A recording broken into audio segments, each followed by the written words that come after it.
There are several types of Japanese swords, but what exactly is a tanto? A tanto is an extremely short sword with a blade length of about 12 inches or less. Unlike other Japanese swords, tanto usually have little to no curvature. The tanto was primarily used on the battlefield. During the Sengoku period, Japanese battles typically started with archers and stone throwers, progressing to spears and swords as combatants closed the distance. The extremely short blade of the tanto made it the weapon of choice after all other weapons were exhausted, used in close combat grappling with the enemy.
Tonight, we are live and exclusive on Fightworld TV as we return to sunny Weston-Super-Mare on the west coast of the United Kingdom as Tanto Submission Grappling is back for our third installment. Stay tuned as the action is about to begin. Hello and a warm welcome to Polaris Tanto Submission Grappling here in Weston-Super-Mare. This event is brought to you by Pro Sport Grappling, Polaris Professional Jiu Jitsu and Showtechs Production Media, and we are live and exclusive on Fightworld TV. Tonight on these Tanto mats we will see some of the best Jiu Jitsu fighters from Wales, the Southwest and selected fighters from around the UK. We also have 3 title matchups. There is no points scored, no advantage scored and no rest between the rounds. So that means the only way to guarantee the win is to submit your opponent within the match time limit. I'm delighted to say I've got your commentary team beside me. We've got Vanessa English and Chelsea Leah, 2 of the best Jiu-Jitsu black belts in the UK. Now you're on commentary duty this evening and we've got a great main card tonight. Which ones stand out to you? Ali, I'm always super excited to see the women fight. I will say, first of all, Zoe Lundy versus Danielle Lewis. Extremely excited to watch these girls fight. Both competitors really on the comp scene, extremely experienced, and I think it's going to be a great match. Yeah, we can just see the tail of the tape there. Yeah. Any others as well? Yeah, definitely. Madison Murphy versus Anna von Mantripp. Madison we've seen on here a couple of times, absolutely smash it, and really to see her development through the years and see her game progress has just been a pleasure, so I'm really excited to see that match as well. Yeah, they should be a good one. There is so many to choose from, isn't there? There's so many. I am really excited for both the title matches. You've got Frank Takoudjou against Sergio Bagrin, who I believe was a late addition into the tournament. And then you also have Cormarmac Anderson versus Michael Tomlinson, who came out at Polaris with like a really cool, unusual submission. So we could see some really interesting stuff there. Okay, well, lots to look forward to this evening. So before we get started, let's take a look at the Tanto rules and then let the games begin.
Coming up next on the main card here at Polaris Tanto Submission Grappling, we move to our no-gi minus 88 kilograms medium heavyweight division as Colby Williams, representing Aries Jiu Jitsu in Swansea, steps onto the mats to face Keegan Faraday from City Fresh Grappling in Exeter here in the United Kingdom. This will be a 10-minute super fight under Polaris rules. Ladies and gentlemen, welcome to the Tanto Pro main card. This is the first fight of the evening. Introducing first, representing City Fresh Grappling, fighting out of the blue corner, Keegan Faraday. And yes, our first match to kick off the main card. We have Keegan Faraday coming out from the blue corner. Keegan is fighting out of City Fresh Grappling. This is the professional under 88.3 kilogram division. Very excited to set this night off.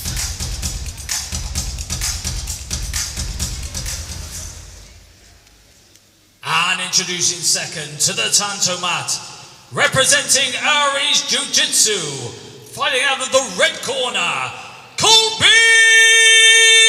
Williams! And his opponent, Colby Williams. He is fighting out of Aries Jiu Jitsu. Colby's been training for approximately 8 years. He is a brown belt. We saw Colby on Tanto 2. He's apparently down for a scrap, is what he's placed down on these cards tonight. So let's see it happen, Colby. Let's go. Your referee in charge of the action, Marcelo Copa. All right, and we're off.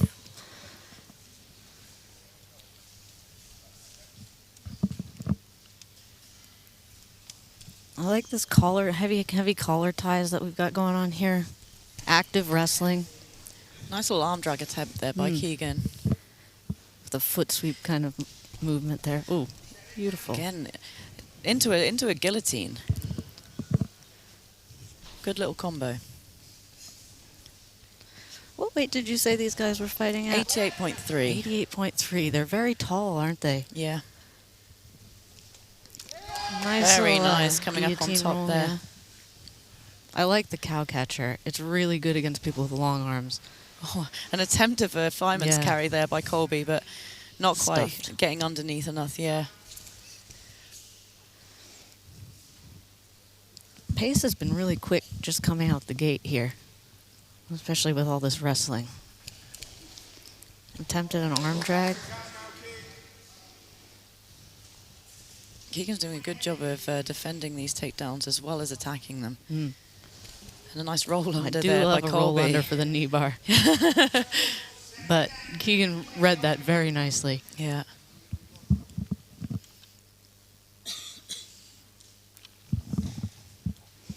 Now slowly taking the positional dominance here is Keegan. I'm really interested in why he popped up to knee on belly there. Yeah, well, commentators curse Chelsea, that's why. Oh, my laugh is very loud. We'll quieten down, guys. A little John Wayne sweep there, I think that was, by Colby. An attempt. I'd like to see the body lock from Keegan, or like, yeah, underneath the arm control here, like an underhook, starting to climb up the body. He has plenty of space. Colby is leaving him plenty of space to fit into. I wonder if his knee feels a bit stuck. You did say that he just tried to hit a John Wayne sweep there. So, Yeah. Yeah. I think he's trying to, to take the back. It's a nice little combination. Yeah. I mean, Keegan needs to be careful and keep his elbow towards the hip. It looks like he's doing that now. He's pinning that elbow towards the hip to stop Colby from moving across. Yeah, Colby needs to be careful he doesn't get too stretched out here. Yeah, his arm This is a very unusual way to play guard in Nogi with that double, like that 2-on-1 grip on the wrist. Seems to be really effective for Colby, though.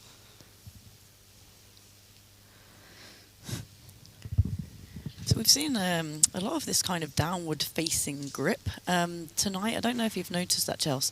I always feel a little bit nervous of putting my palm outwards in case of the arm drag. Yeah, I agree. But I've seen it a lot tonight. I wonder if it's because it's slightly harder to break it with that knee down break that we've seen a whole bunch tonight as well.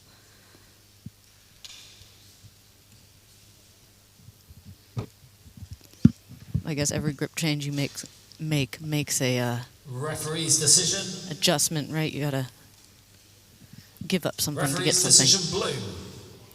So that round went to Keegan. I think that's a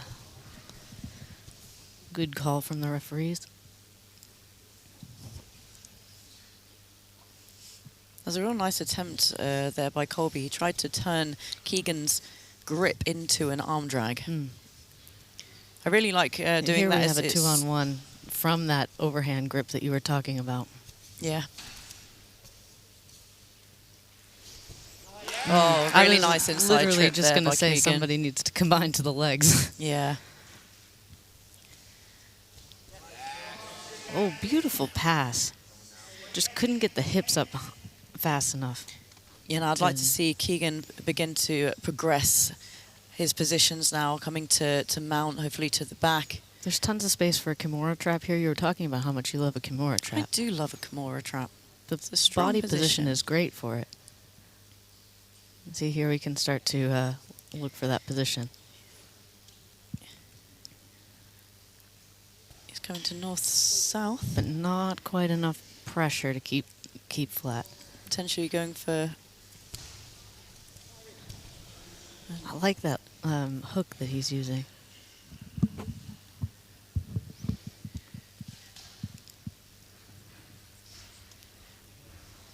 Keegan looks pretty comfortable in this overhook position. I wonder if he plays a lot of close guard from this position. Colby should start to posture up now, I'd say. Stay away from this overhook. Very nice transition hip bump Beautiful sweep triangle. to triangle there by Keegan. Needs Such it a tighter, classic. though. Yeah. Can he tighten it up? He's got really Really good long triangle and- legs. Yeah. Oh, he got it. Wow. Surprisingly, That was textbook sequencing there by Keegan. I'd love to see some... I would love to see that triangle again. Yeah. It's beautiful. Let's see some replays here. So this was a nice takedown Yeah, here beautiful takedown. from Keegan. The danger of going into the close guard, though. Yeah, Oh, and just that beautiful... textbook. Yeah, The beautiful. only thing I would have done was catch the shin, but it didn't seem to matter. No. When you got legs that long, you can triangle however you want. Beautiful, beautiful submission.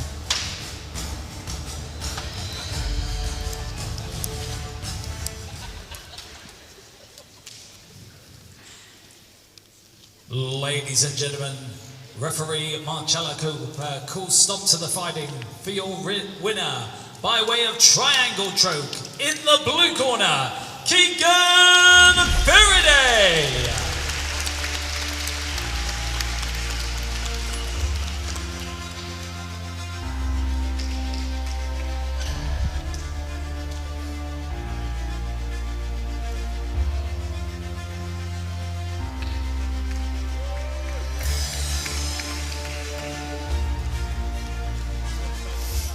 Keegan, what a way to open the main card show tonight. Fantastic performance. Just sum up how you're feeling.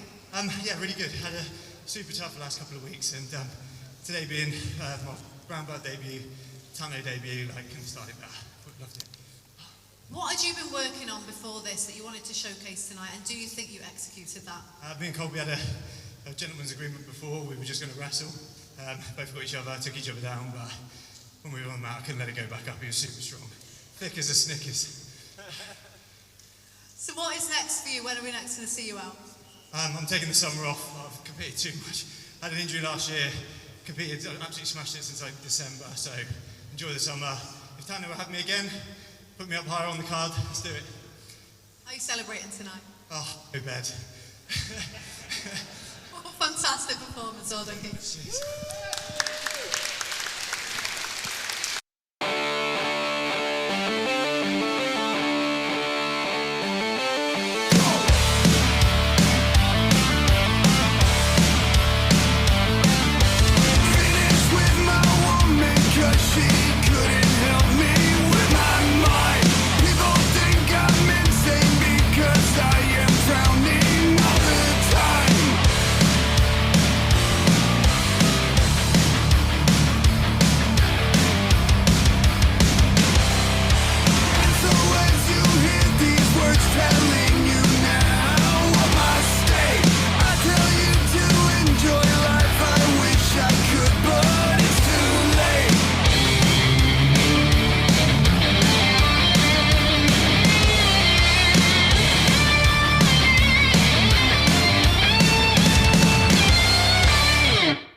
Coming up next on the main card here at Polaris Tanto Submission Grappling, we feature two experienced ladies who are at home, both in the MMA cage and on the jiu-jitsu mats, as we head over to our female no-gi minus 64 kilogram lightweight division. As Jenny Line, representing Kin Jiu-Jitsu in Bristol, faces off across the Tanto mats against Kerry Kiki Isom from Carlson Gracie Odyssey in Bournemouth. This will be a 10-minute super fight under Polaris rules. Ladies and gentlemen, this is our second pro fight of the evening. Representing Carlson Gracie Odyssey, fighting out of the blue corner, Kerry Isom. So here we have Kerry Isom. She's coming out of Carlos Gracie Odyssey. She's been training for 10 years. She's a black belt, very active on the scene, on the competitive scene.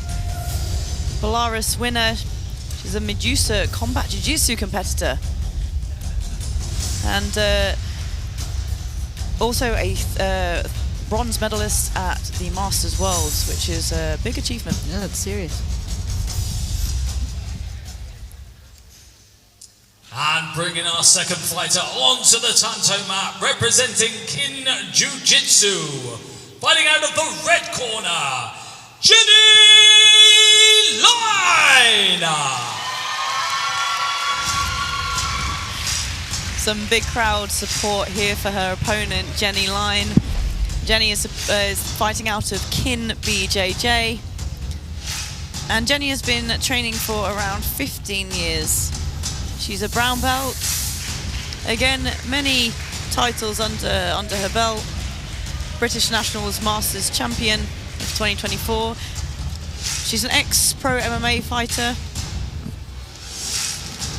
These girls have faced before many times, and it's always a very exciting match. So let's see. For a long time, that was just kind of referee in reality. charge of the action, Balthazar Neto. For a long time, that was just kind of the reality of like women's jiu-jitsu. You face the same people over and over and over. Yeah, I mean, this still does happen when you get to the top level as well, doesn't it? Because it sounds like these two might have come up together a bit. Yeah. Straight to the Tanto mats. Nice wrestling. Oh, really nice takedown there by Jenny. Finishing in this headlock position, which isn't so great for jiu-jitsu because it allows Kerry to come around the back potentially. But it doesn't look particularly comfortable. No, it looks horrible. I would be trying to get to my knees, I think, a little bit. Yeah, or potentially going for the arm lock on that near side arm. I'm struggling to remember the names of these right now. Don't know if you can help me. Oh, it's unlikely that I can help you. This is a nice position for Jenny. I think she's going for it. She's reaching down to her thigh. There we go. If she lifts her, this is a devastating armbar. If she gets it, it's horrible. I think she might get it. I think she might get it. She's trying to smother out of it. I really don't want to see anybody's arm break. Yikes. Oh. Women are horribly flexible sometimes. Oh. Sorry about that noise, but yeah, this is not a nice thing to be watching. Everybody back here is like squirming. Yikes. Okay, that's Kerry's definitely going to be sore tomorrow. Yeah. Win or lose this match. Yikes. That is a sore Sunday for sure. Nice job getting her frames back in, though. Stepping over there to attack the far arm now. Why not? Why not? If you take both arms out of commission, it becomes much harder to win a match. It's true. It's a great strategy.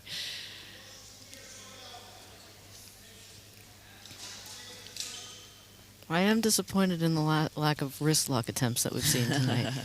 I would be trying to wrist lock Kerry non-stop on the top here. Yeah, we did even have in the prelims. I know a promise of a wrist lock. Yeah. Over these girls, you can see how experienced they are. Very calculated in their movements. This is Jenny attacking that forearm again. Looking for an Americana, but potentially turning it into a head and arm. Yeah. Nice sequence of chaining these attacks together. But if she ends up on the bottom, it's not a good position to finish from. Not a terrible one, but not a great one either. No. Little bit of a... We are in a triangle, though, here. This is a serious sequence of submissions chained together. She needs to be careful of this armbar again. Well escaped by Kerry, but in an omoplata. Into an omoplata. Jenny is not letting this go. No. This is textbook submission only. This is what it should look like.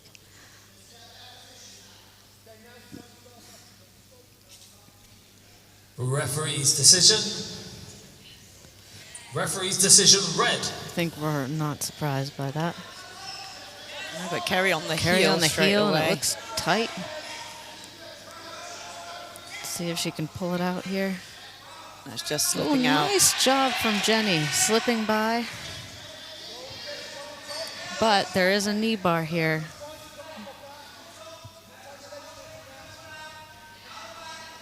Nice back take. Jenny just staying calm.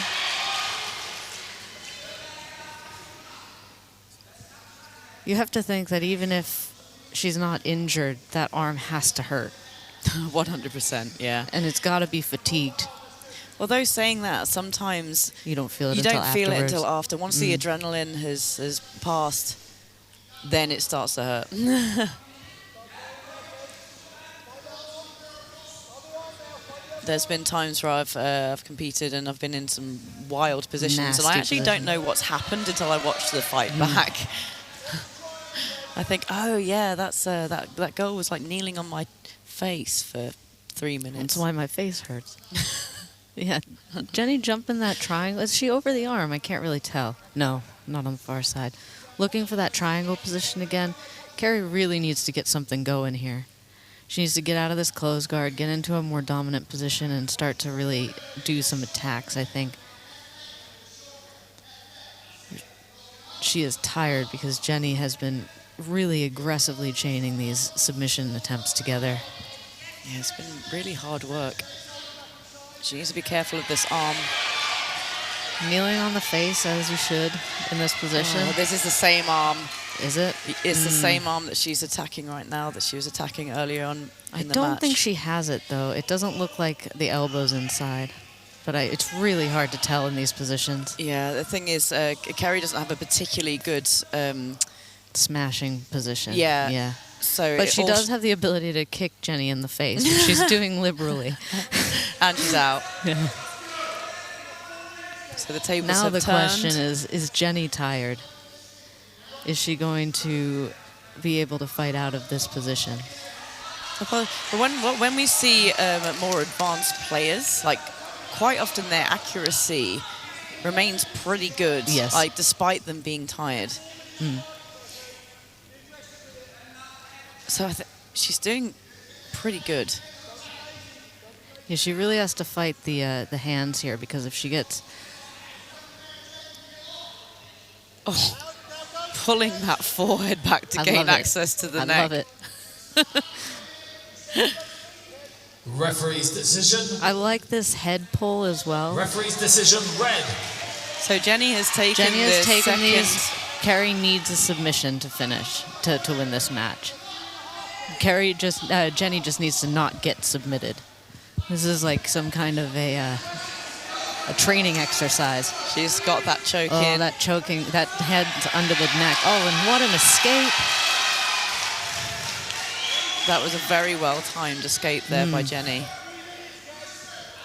But now 3 minutes is definitely long enough for Kerry to work. So Jenny needs to be really careful, especially if she is fatigued. She can keep her stacked. You can see that knee coming into the lower back there to keep her stacked, which is a really, really good way to escape. There we go. The elbow comes to the far hip. Seem to be free, though. She's got that rear naked choke style grip, stopping Jenny from continuing that armbar, but rolls her over. This is a great attack here from Kerry. Yeah. Oh, what an escape from Jenny. Beautiful double leg off that failed attempt. Jenny now has a guillotine in. This is submission after submission. I think Kerry should push under the chin with the palm of her hand, push Jenny's head away to kill the guillotine. She doesn't have long left in the match, and she really needs to get free from this. Although it looks tight. I don't think she's going to tap to it. The hand's free, but her head has just come free. It's an interesting attempt to break the guard here. She's got to be careful of her arms. She's got, do you know what? I think she may be planning a leg I think attack. She's looking for a heel hook. Yeah. Yeah. Which is actually a pretty good strategy in terms of submission-only grappling. So if she can get her body back and her legs over the top, she could start fighting and fighting for the heel.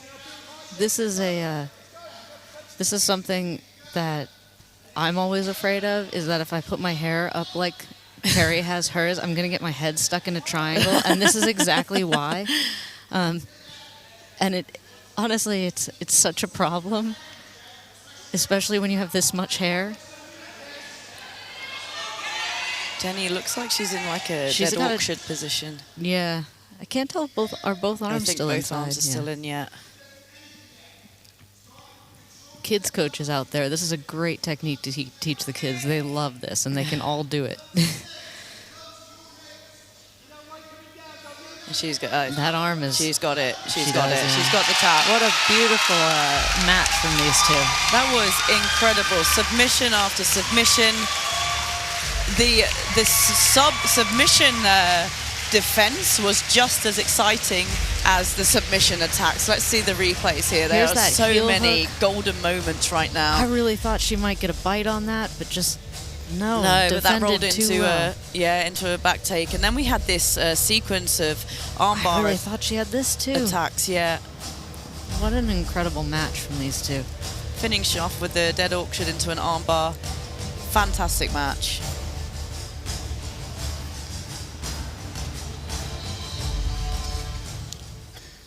Ladies and gentlemen, our referee Balthazar Neto calls stop to the fighting for your winner by way of armbar in the red corner, Jenny Line!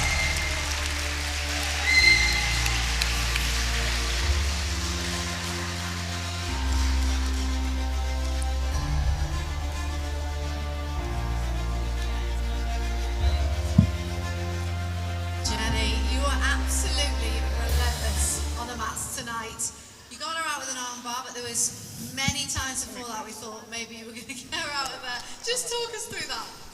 Oh, I've just been, usually I'm like all in, but Darren's been working with me on slipping stuff down once I got position, making sure I got control before I attempt anything. It's obviously worked, so yeah. Yeah, there was a lot of instructions coming from him. Could you hear him during that? I could always hear him. So, plan executed to perfection. Pretty much, yeah. Could you hear your supporters as well cheering you on? Got my son out there, all my ladies I teach, all my teammates. Awesome, thank you guys. How are we going to celebrate tonight? Bottle of Prosecco, I think. When are we next going to see you out? 2 weeks, I got a super gi fight, so yeah. Might we see you back on the Tanto mats, Tanto 4? Definitely. After that performance, definitely. Thank you. Thank you, thanks.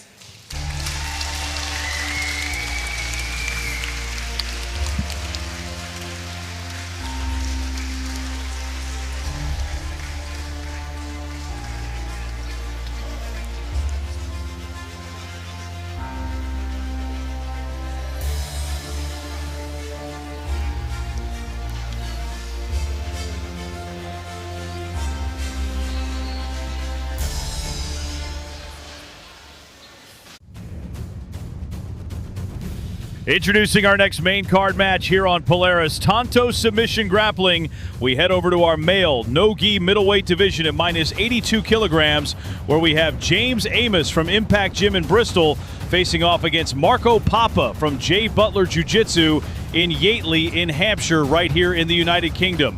This will be a 10-minute super fight under Polaris rules.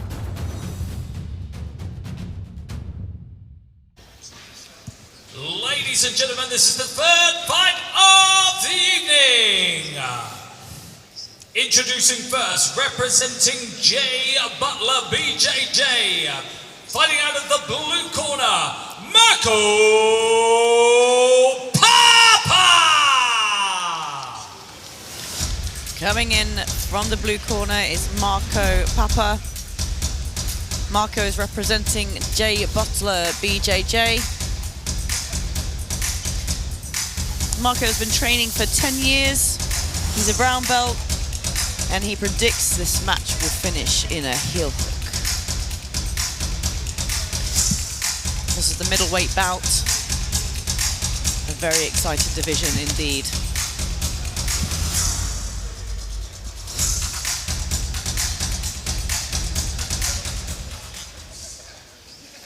And introducing our second fighter to the Tanto mat, representing Impact Gym, fighting out of the red corner, James Amos!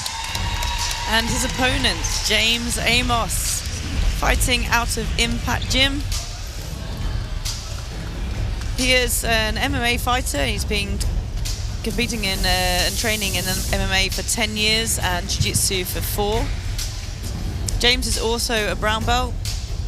He's been British champion in blue belt, purple belt and brown. Also an IBJJF European champion at purple, which as we know is a very good, very prestigious title to have. Your referee in charge of the action, Mohammed Itu. Well, straight into the shot. Wastes no time, does James. Looking for that shoulder crunch, it looks like. Whizzer and the shoulder crunch.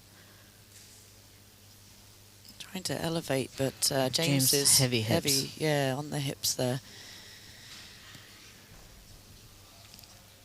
Chooses to frame up. James is using a lot of power to drive forward. You can kind of see it. He's shaking. Yeah, that pin towards the arm works really well when you're a little bit higher up, but you're just not as strong when you're lower down onto the body. But you can still, he's trying to make his way up here.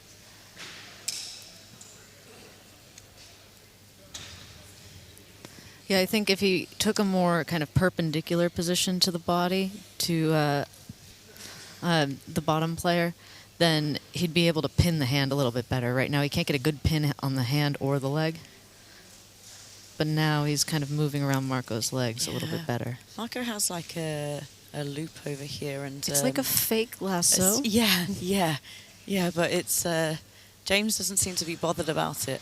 No, but he also doesn't seem to be unhooking it either, which is interesting. Yeah. I would have used it to maybe cinch up a cradle by reaching over the head and connecting my hands together. Or even coming over to the other side. At the moment, he's passing that same side, and it's actually kind of carrying If you mark around with him, pass really hard towards the side that James is passing to, and then you slam to the other side, you can often get the body to slip past you, and you can drop straight to side control or to like the leg drag.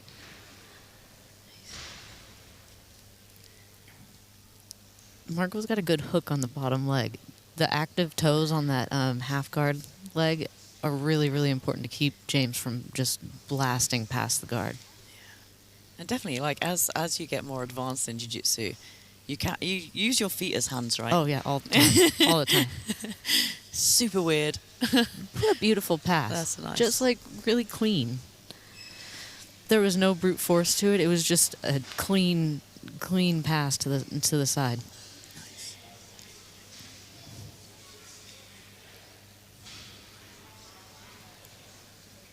Marco needs to be careful. If I were him, I would pull everything in rather than trying to push away here, because when you are fighting somebody this powerful, if they get under or into any of those spaces, they're just going to take them, Yeah, and then you will never get them back. Yeah, you can also see James was trying to fight for the head and arm there, so anytime Marco's going to push up, even though he's managed to regain guard there. It almost looked like James was attempting a no-gi baseball bat choke, which is another thing I have not seen in a very long time, and I will be very excited if we see tonight. Oh, he's got a cat tattoo as Mark. Maybe he has a cat. I hope so. That lasso is back in. I like the thing. I like what James is doing with that lasso. He's allowing Marco to carry his weight until he's ready to pull the hand free. Referee's decision red. So James has got that first round. I actually liked that guard pull too. I thought it was a good solution against a heavy opponent from Marco. I guess not really a guard pull, but a re-guard underneath.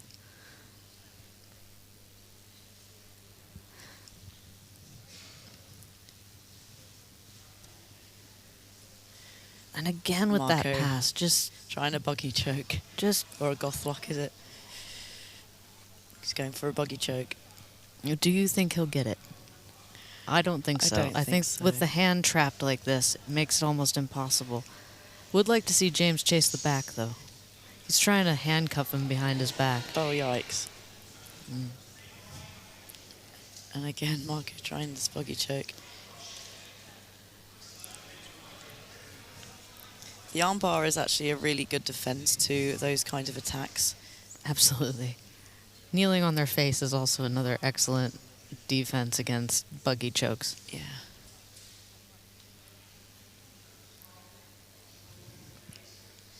Marco opening up that space, which is, I guess he's going to attack the leg, but also putting himself at danger of the back. But James continues to... An Americana attempt here by James. I love that Americana to expose the back. Yeah. It's so effective at that.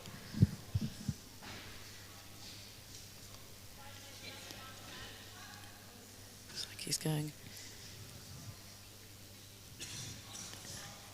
He wanted to go for the Kimura, but decided against it. Marco now going under to attack the legs, it looked like, but James doing a really good job of stopping the hand from connecting.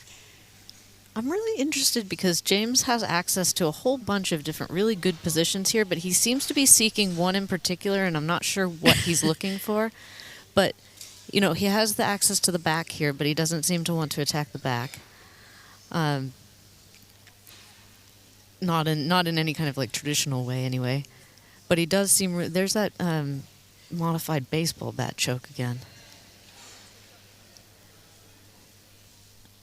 So I wonder if he's hunting a head and arm kind of position. And just waiting for Marco to kind of fatigue until he can find the right position. Because he also doesn't seem to want to take mount either. He's won the first 2 rounds. So he might be playing it fairly safe. Maybe.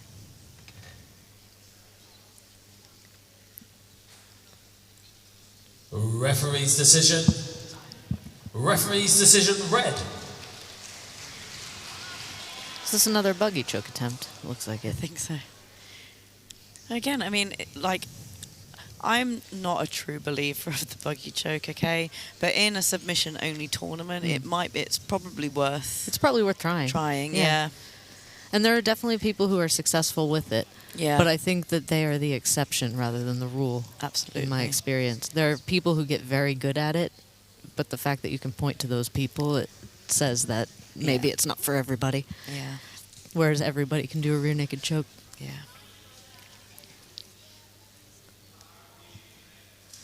Marco really needs to start to elevate here and get underneath. If he wants to start to attack legs, he needs to start to get onto them a little bit more aggressively. Yeah, I mean, James so knows. hard. Yeah, Like James his knows hips. this. You can see how low his hips are.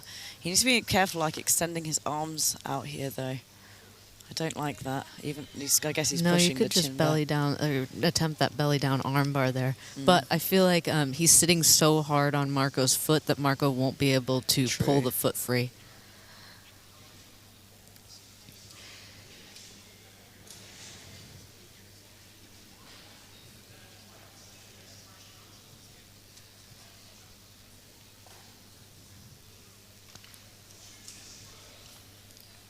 I think if you are a leg lock specialist, it is increasingly important that you are incredibly competent with your wrestle ups, because you need to be threatening from the bottom, but also in terms of your wrestle up needs to be threatening so that your opponent never gets comfortable leaning away from you in this kind of position.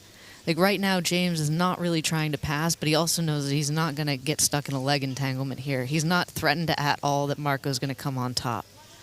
And that leads him to be able to just weather that storm and then stay in the position and continue to pass. So when leg lockers are having a lot of trouble, I often recommend that they work on those wrestle-ups and they start to stabilize top position so that they can be more threatening in positions that they're not currently threatening in. There's also the upper body attacks. Marco is doing quite a good job at... Do you see the size shoulder of crunch? James's shoulders? Yeah, exactly. Well, this is he's having to reach quite far. He can far reach, across. yeah. And also, would you try and triangle him? Because I probably wouldn't. No, not necessarily. No, not necessarily with the legs. I mean, combining with like the arms the arm bar to make them kind of posture up more. I know that people who have this kind of heavy wrestling base can feel so dangerous in terms of like trying to arm bar or arm drag them.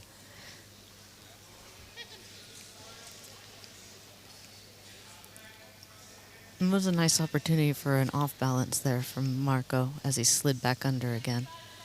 We've only got a short time left. Both guys have seen the clock. James actually picking up his pace, which is interesting. It looks like he's also looking for that submission.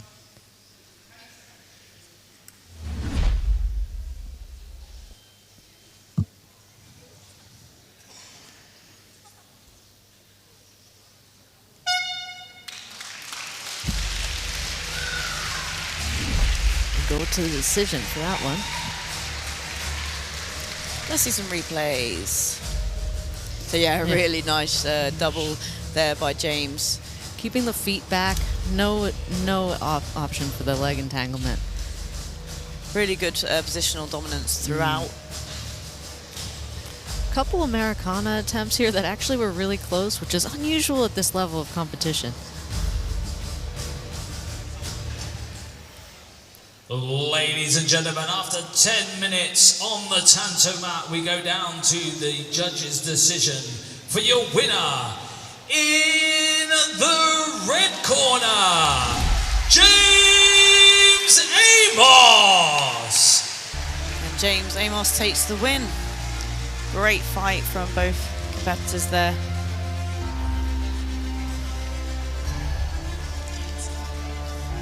James, a tough 10 minutes there. You look exhausted. Just talk us through it.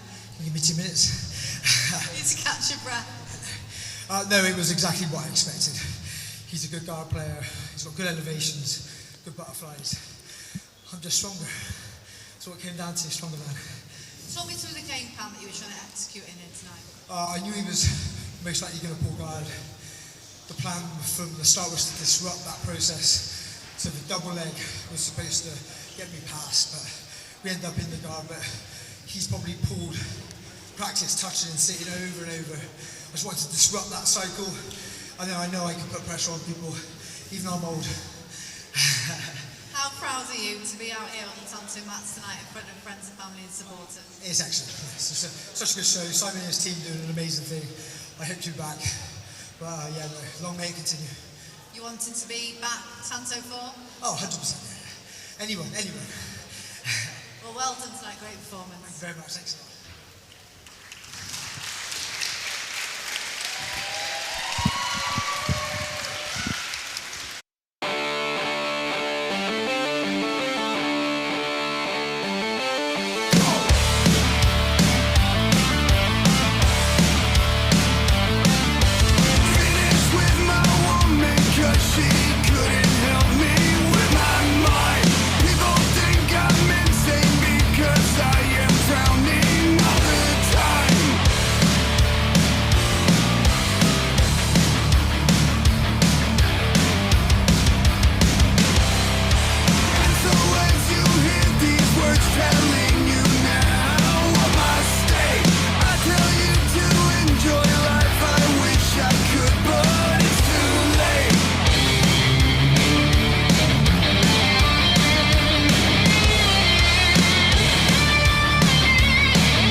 Introducing our next main card super fight on Polaris Tanto Submission Grappling, and we head into our female minus 69 kilograms no-gi middleweight division as the technician Danielle Lewis, representing Chris Reese Academy in Swansea, steps onto the Tanto mats here in Weston-Super-Mare to face the always dangerous Zoe Lundy from VT Jiu Jitsu in Chippenham in the United Kingdom.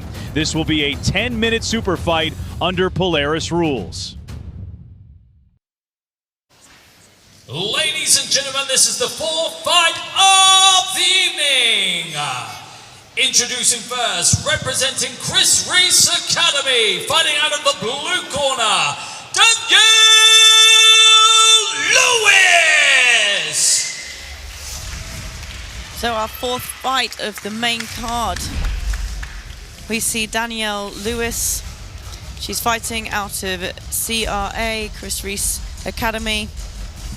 She's been training for 6 years and is a purple belt. Danielle's very active on the competitive scene, has some incredible achievements.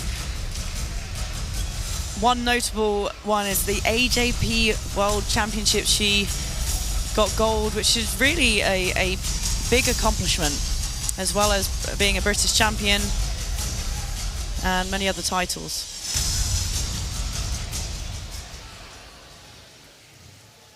And let's introduce our second fighter coming onto the Tanto mats, representing VT Jiu Jitsu, fighting out of the red corner, Zoe Lundy. And her opponent, Zoe Lundy, fighting out of VT Jiu Jitsu. As we said, the always dangerous Zoe Lundy. Zoe is a brown belt. Again, extremely active on the competition circuit as well, both in the submission-only grappling scene and in the tournaments. I cannot wait to see this match. No, I'm so excited for this one. Your referee in charge of the action, Marcello Coppa. Both Zoe and Danielle back at Weston-Super-Mare after Enyo a couple weeks ago. Oh, Enyo a couple of weeks ago.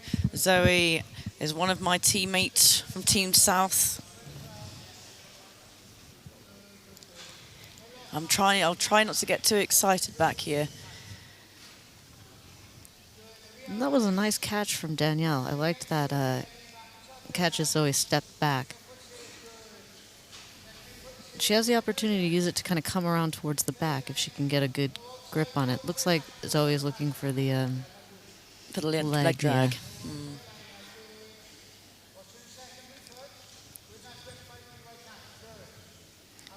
Zoe always has a very stoic face. Yeah, I've never seen any emotion from her while she's fighting.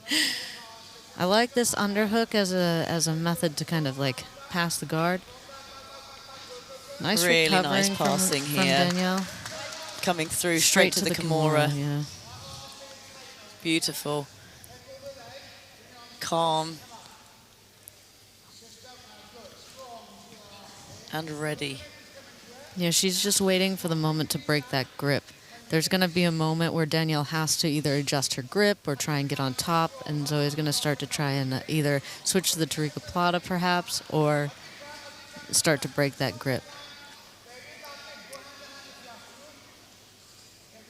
I think she's working to get to the Tariqa Plata, yeah.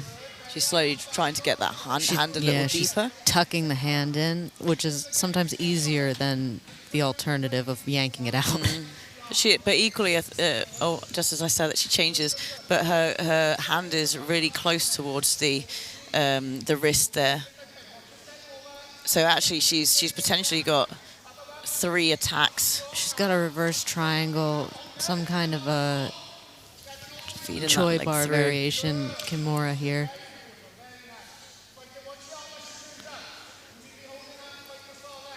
Danielle needs to Very be nice careful. transition It's to the arm this bar. Arm bar. Ooh, Yes. nice escape. Come on, bring it to the, again. Good escape there by Nice Danielle. escape from Danielle. Switching Vanessa up to got the so K excited guard she here. forgot I words. did. Listen, to my team, my NGO team, they're my girls, Chelsea, they're my girls. Danielle wasn't even in the teams event. Danielle can potentially get back on top here with this body lock. I don't hate this position for her. Zoe seems annoyed. No, actually, I think she's trying to listen to her coach. Oh, maybe. As Lee over there. Yeah. Oh, no, it's not. It's...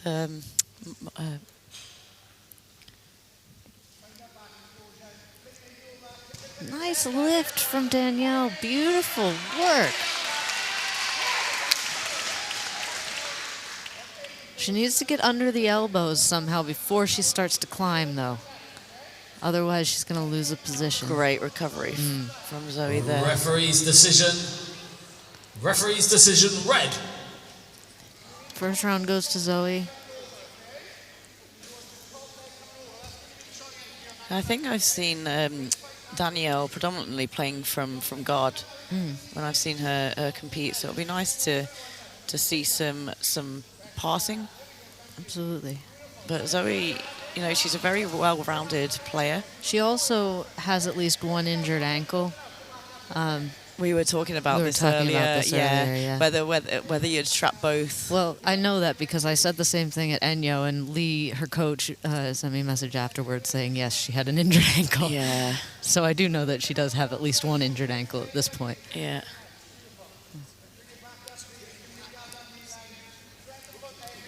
Looks like Danielle knows she has one injured ankle, too.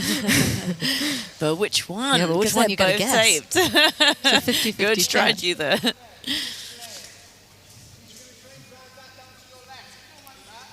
They have to get moving or the referee is going to stand them up shortly. Go out of that double guard pull position. I like this passing position from Zoe. Danielle has to keep her knee in there, but I think Zoe might be around the legs. Hard to see from our angle here. Zoe can cut over the top here rather than trying to continue to pass in the direction that she's passing, and she'll be in a much better passing position. This is such nice control from Danielle. Yeah, both athletes are really showing great technical capability here. Just adjusting the game as... Arm is a potential problem for Danielle. She needs to be careful. Having the elbow open is always dangerous.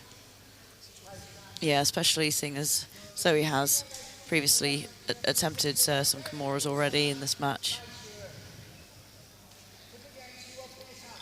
So I need to be careful of the underhook as well here.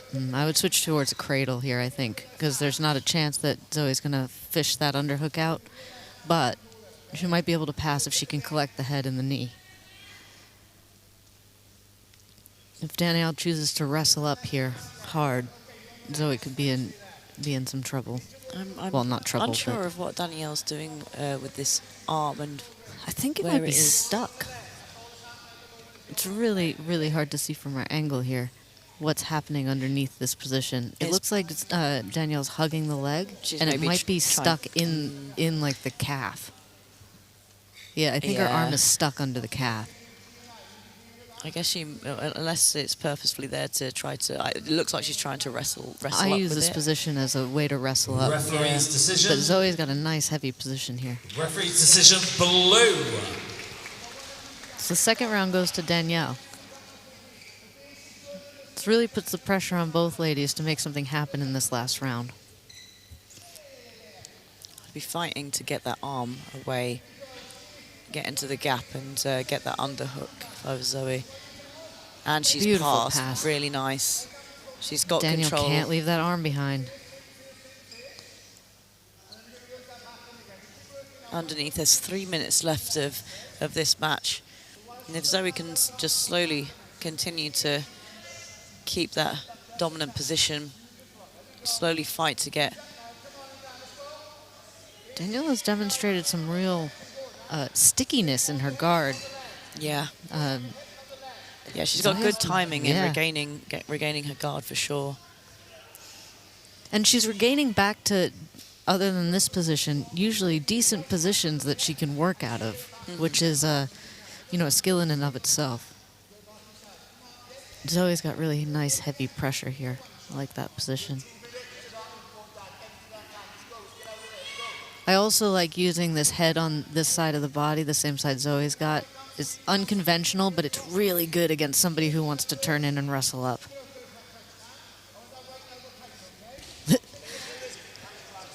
Excellent transition to mount there. I don't know, I thought the bounce was a bit unnecessary.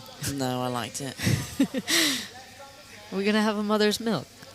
Possibly. No, just a head and arm. It's always too traditional for mother's milk. We're going to get a head and arm instead. I think Zoe needs to drop her shoulder a little bit. There she goes. Oh, She's got the tap. She's got the the tap. Didn't realize. Excellent work. Really solid performance there. Really fun match to watch. Let's see the replays here. Zoe with this early armbar just lost it. Danielle managed to escape really well. What a beautiful escape. These sweeps that Danielle was doing were really effective. Yeah, the second round was given to Danielle. You can see a brief moment of her positional dominance there, but finishing off with the arm triangle for Zoe Lundy. The confusing tap. Yeah. What a great match. Beautiful.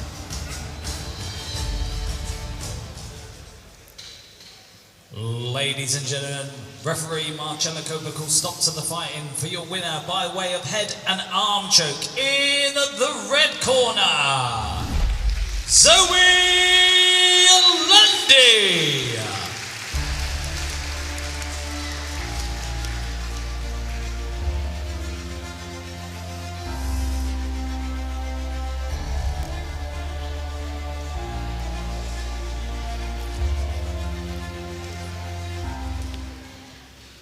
So you got it done in the end. Just talk us through that performance.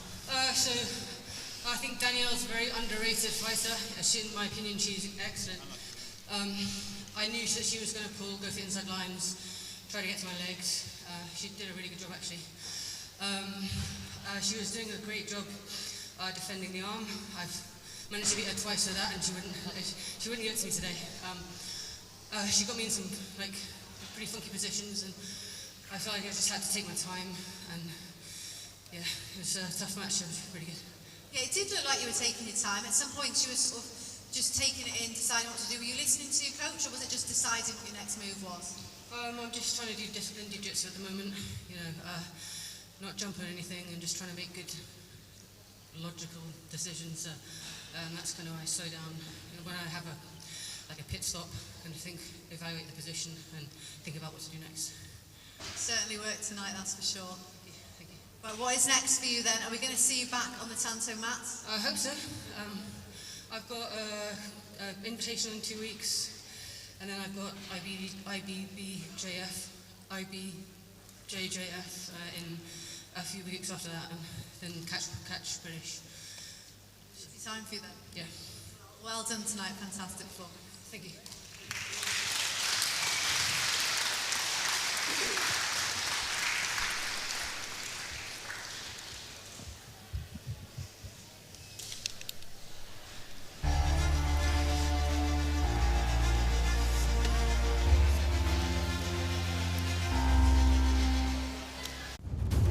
Introducing our next main card super fight match on Polaris Tanto Submission Grappling, and we head over to our male no-gi minus 76 kilograms lightweight division as crowd favorite Joe Matthews from Kin Jiu Jitsu in Bristol faces off against the highly technical Keenan Capel from Hojer Gracie Academy in Buckinghamshire. Ladies and gentlemen, this is the 5th fight of the evening. Representing RGA Bucks, fighting out of the blue corner, Keenan Capel!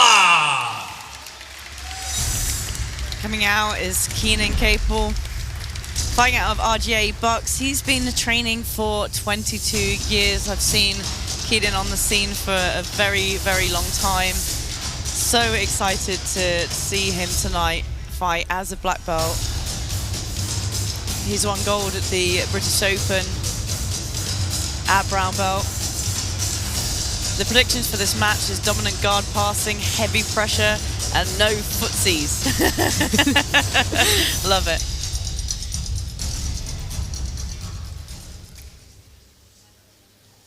And introducing our second fighter to the Tanto mat, representing Kin Jiu Jitsu, fighting out of the red corner, Joe Matthews! And his opponent, Joe Matthews. Joe is fighting out of Kin Jiu Jitsu. He's been training for 7 years. Joe is a brown belt. His achievements are ADCC Wales champion and a no-gi British champion. Very excited for this match. Let's see what these guys bring. Your referee in charge of the action, Balthazar Neto.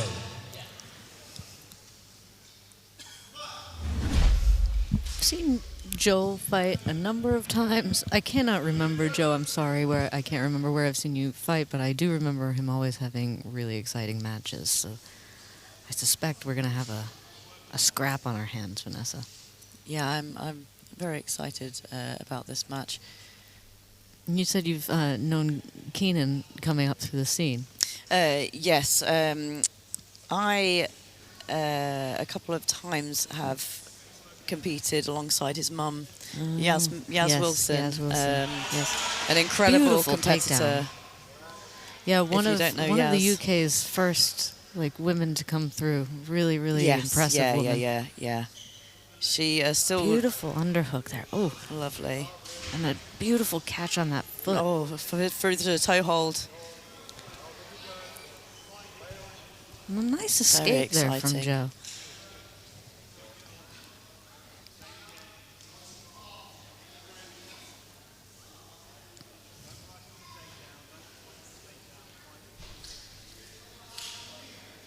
Yeah, it's wild to see some of the kids you've seen come through as a black belt.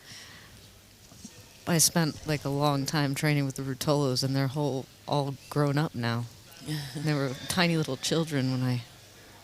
Oh, nice. Oh no, that was almost a tap. Looked like Keenan thought better of it. Nice escape. It looked like it hurt though. So we need disciplined faces on submission-only tournaments, huh? I got it. Nice catch from Joe.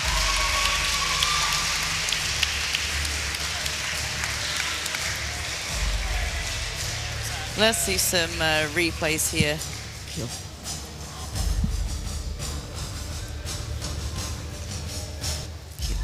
So a really nice inside trip there by Joe. Really close toe hold here as well by Keenan. He might have that with that spin through, but not quite. Yeah, the knee line just came through, and then finishing off with a heel hook here by Joe Matthews.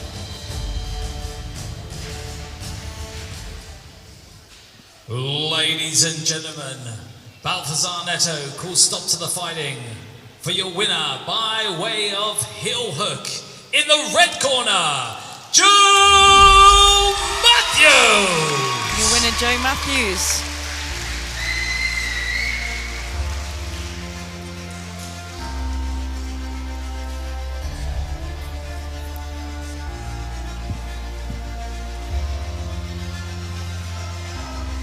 Joe, come back. Come back.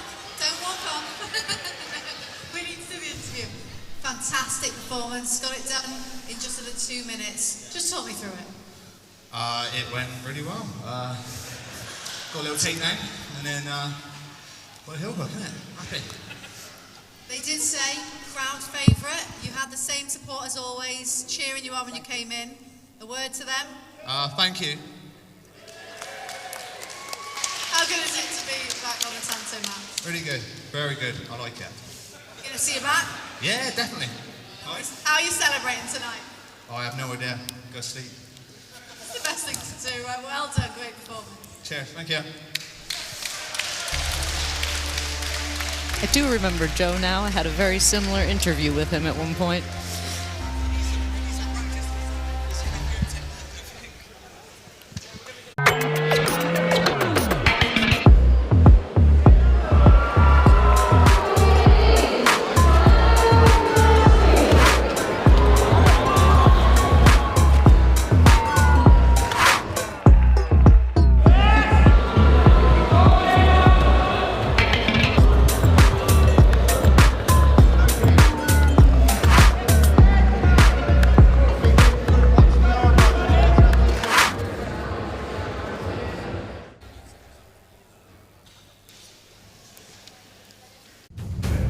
Introducing our next main card match on Polaris, Tanto Submission Grappling, we head over to our male adult no-gi, minus 88 kilograms light heavyweight division as we see two of our region's prolific ex-MMA fighters go head-to-head, but this time under Polaris Submission Grappling rules. Mario Rude Boy Saeed, representing Trojan Free Fighters in Bristol, by way of Kurdistan, is synonymous with his aggressive wrestling style, but this time he's stepping up against a very technical and leg lock specialist in Mark Clark from Wiltshire Grappling Academy.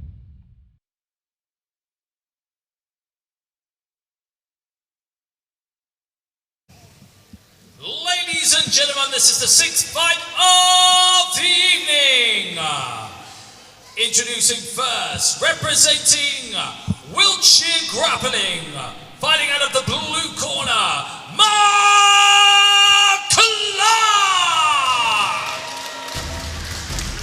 So stepping out from the blue corner is Mark the Cletus Clark. He's fighting out of Wiltshire Grappling Academy. He's been training for too long. Feel that. Yeah, Feel that sometimes. yeah, same. Especially same when Mark. I get out of bed. Yeah, and out the car. He is a #1 Master Brown Belt of 2025. 2 times British No-Gi champion. He's been on here on Tanto twice, won twice, and his predictions for this match is to send it. No striking, Mark. Yeah, it's not MMA, Not allowed. man. And introducing second up to the Tanto mat, representing Trojan Free Fighters, fighting out of the red corner, Mario Saeed! And some mixed emotion shown here from the crowd for Mario Saeed, his opponent. Gone full 80cc. Full ADCC for Mario Saeed. Mario is fighting out of Trojan BJJ. He is black belt, 3rd degree black belt. Your referee in charge of the action, Mohammed Itu.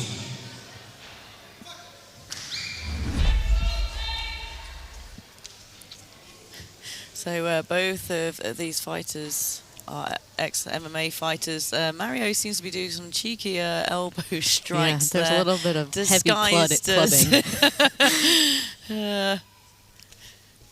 But I have seen Mark fight a number of times, and he is largely unconcerned with that kind of thing. So I hope we just get a scrap. As MMA fighters, right? Yeah. Us jiu-jitsu purists might complain I a little do jiu-jitsu because I don't want to get punched in the face. So.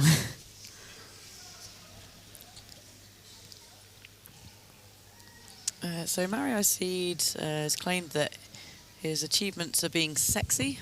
So I assume that's linked to the pink, the hot pink pants that he's come out with tonight. Oh, nice throw by. Good catch on the head.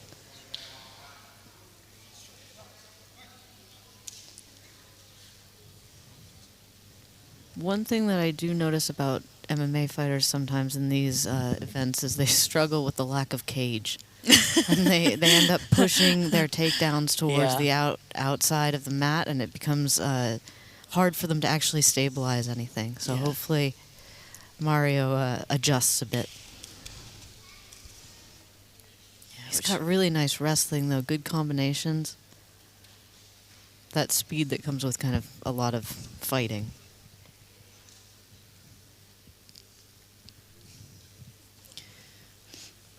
Are we going for a baseball bat choke? It does look like here? a baseball bat choke grip. Nice into a snap down, though. And beautiful wrestling from both of them, honestly. Wow. Another big flip here from Mario Said. We saw this earlier on in the event. It may not seem it. These men are fighting under 88 kilos, so that's a lot of kilos that he just picked up over his head. Impressive. And they're going to go back to center, inside control.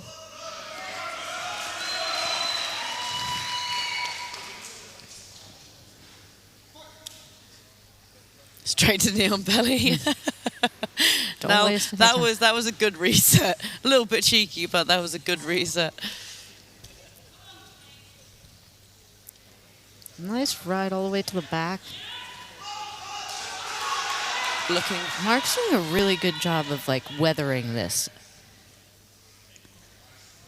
I would grab his Mario's head if I were Mark right now. You do that pull him all over. the time. I do. It's I horrible. pull people over. I shove my head straight into their hips. Nice escape there from Mark. Coming into for the Straight heel into the there is heel. Mark. Still got the nice escaping from Mario, keeping his knee line free and safe. Oh, always dangerous to turn your back onto somebody who's shown a willingness to shoot from nowhere. I like no-gi baseball bat grip. Referee's decision. Referee's decision red. First round goes to Mario. I don't think we're shocked about that. Really pushing the pace here. Really nice reaction to the takedown. I like this position behind the hips. It's going to make it really hard for Mark to get in on the legs.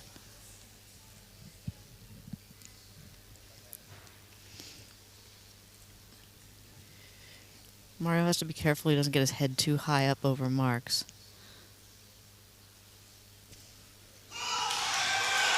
Yeah, I'd have maybe... I think he's escaped here. Yeah. I'd have maybe switched off to that half Nelson position or even like the double even an unders arm bar. underneath the armpits. Yeah. Can really help to keep yourself stabilized in that turtle position.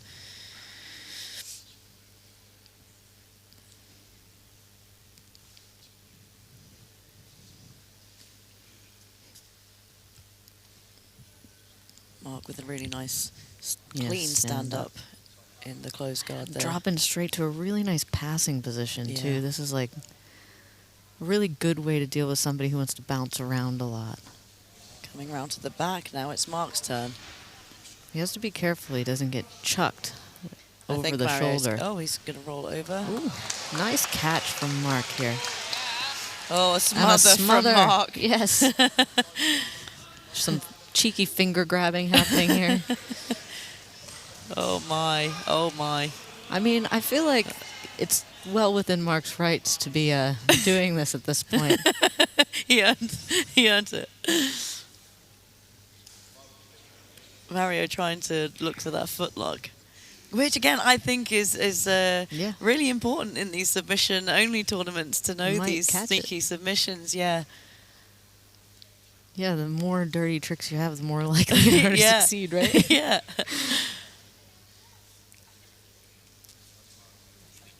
Oh, a full Nelson? Oh. The crowd goes wild. What are we going to do here? Are we going to have a wrist lock? What do you think? I would do a wrist lock. I think he's just trying to crank the neck. He's just going for a neck crank, I think. I suppose that's a more elegant solution, but I still would like to see a wrist lock. This is a beautiful submission position. This is Mark needs to smash the chicken, like really put his hips in. I don't know why it's called smash the chicken. It's just every Brazilian coach I've ever had has called it smash the chicken. Probably means something in Portuguese. No more smashing, Mark. We have 3 minutes left. 3.5 minutes left.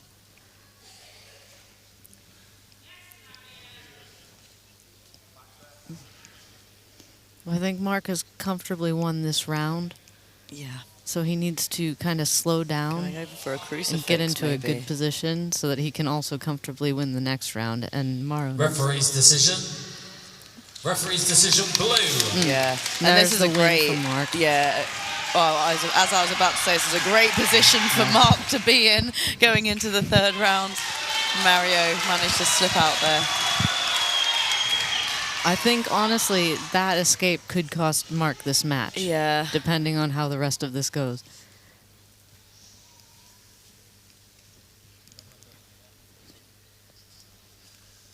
Both men are significantly more tired now, as you would expect. Yeah. And the wrestling becomes much sloppier when people are tired. But Mark managing to get almost back into... Oh, wow. Oh, there's lots of blood. Yikes. Major How? head. Because when they were wrestling, they hit each other in the head. Oh, boy. Yeah. Ew. We're going to get a medic come in and clean these guys up. Is it even a combat sport if there isn't a little bit of blood? No. I think actually there's a bit of blood on the TV screen here. Did you notice that? It didn't come from Mark, but it's been here the whole time.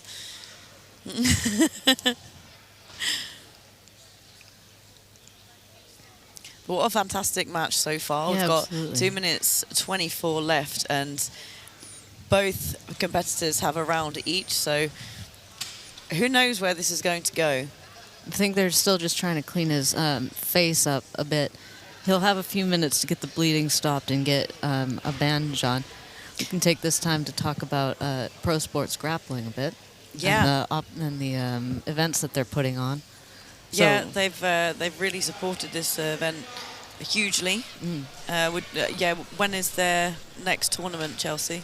I think they have one coming up in London, relatively is it? soon in a October? couple weeks, but then there's another coming up in October in London, I believe.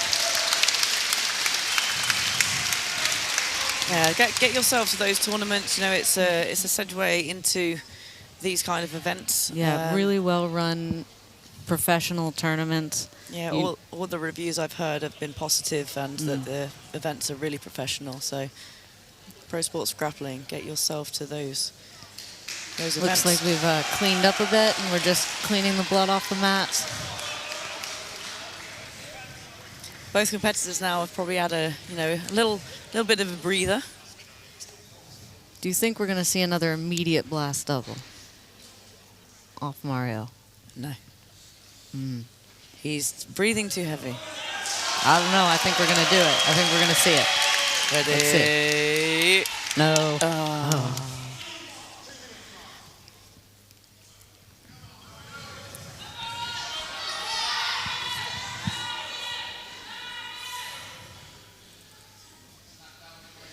We've got just 2 minutes left, and I think the competitors have 1 round each, right, Vanessa? Yeah, that's right, yeah. Mark's leaning really heavy on Mario. He needs to be careful putting that much weight forward, especially since Mario has such a strong snap down. He's using the that baseball grip to snap down as well. Yeah. It's quite interesting. Yeah, I've never seen anybody use it quite like that before. Nice.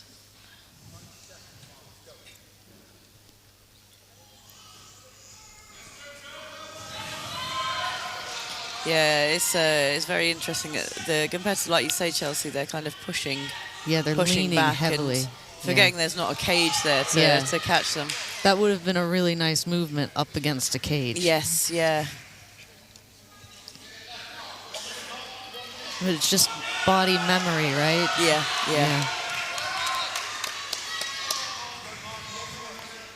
And again, the willingness to back up rather than circle is very... really nice shoot shot, and defense by Mark. Both these guys are tired. Yeah. But almost nothing has happened this round, despite all the blood. It's going to be really difficult It's for the gonna be hard to judges judge, if nothing happens in the next 40 seconds.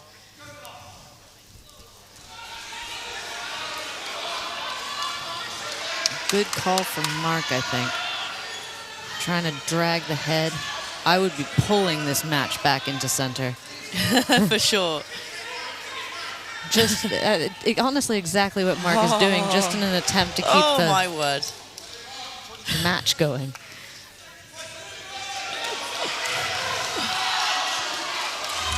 Ten seconds left of the match. left, and the crowd is Mark pulls excited. guard, goes for the armbar. Can he roll into it? And that is the finish of a very exciting match. Wow. I think Mark took it just. Let's see some replays. So That many is such a moments nice here. The snap really strong slap down, yeah. And that beautiful throw over. Really nice wrestling. Yeah, beautiful. Fantastic controls and that reversals. nice back take. Just all round, very exciting match. Oh, and a baby. We support working dads. Ladies and gentlemen, after 10 grueling minutes on the Tanto mat, we come down to the final judges' decision. For your winner in the red corner, Mario Saeed! Mario Saeed takes He's Lion Kinging his baby to the crowd.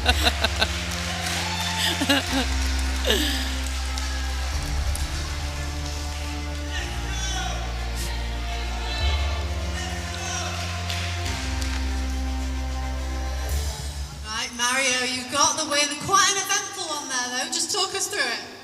I didn't even train for this camp at all. Ask Simon, I popped my knee. 5 weeks out, I said I'm gonna pull out. I didn't pull out because I respect Mark quite a lot, so I've been doing loads of fucking high rock. You fit motherfucker. Oh God, he's good. I thought I was gonna finish him quick, but when he gripped me, I thought, this motherfucker on steroids. Hey. I love him, I respect him. I got nothing but respect for Mark. He's competitor. He can beat over 100 times. So shout out to Mark. Hey, listen up. I sold this place out on my own. Hey, Trojan, make some noise. Make some noise. I fucking run the show. Simon, what's up? Well, that means that we're wanting you back on a Tanto show and you're wanting to be higher up the bill, is that right? That's right, I got operation next week in my minute. But when that fucking thing done, I'll be back. I just want to say a big shout out to Dylan, Simon O'Brien, and everyone else who helped me for this. Trojan family, make some noise. I love you guys. Mario, congratulations. Thank you.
Introducing our next main card super fight on Polaris Tanto Submission Grappling, and we head into our minus 76 kilogram no-gi lightweight division as Dylan O'Brien, representing Alento Bristol Dojo in Bristol, steps onto the Tanto mats here in Weston-Super-Mare to face Joe Gillespie from Taunton BJJ right here in the West Country. This will be a 10-minute super fight under Polaris rules. Ladies and gentlemen, this is the 7th fight of the evening. Introducing first, representing Taunton BJJ, fighting out of the blue corner, Joe Gillespie. So in the blue corner we have Joe Gillespie. He is fighting out of Taunton BJJ. Been training for 9 years. There's a brown belt. Very active on the super fight scene. His prediction for tonight is a win via inside heel hook.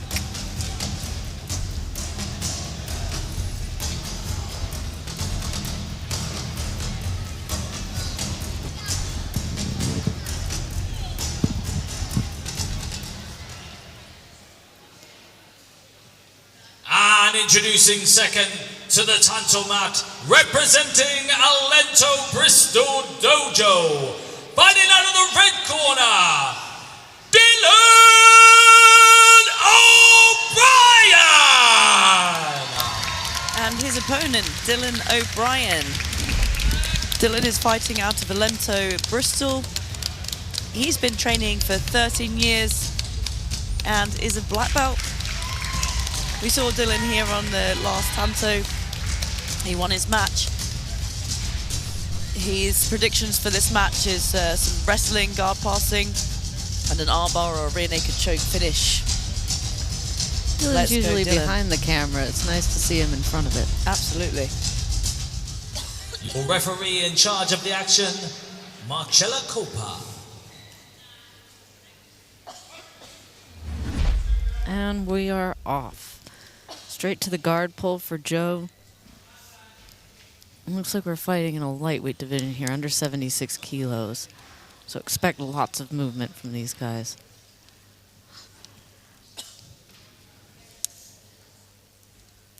Joe getting attached to that arm and starting to like climb the body a little bit. Dylan keeping the legs back.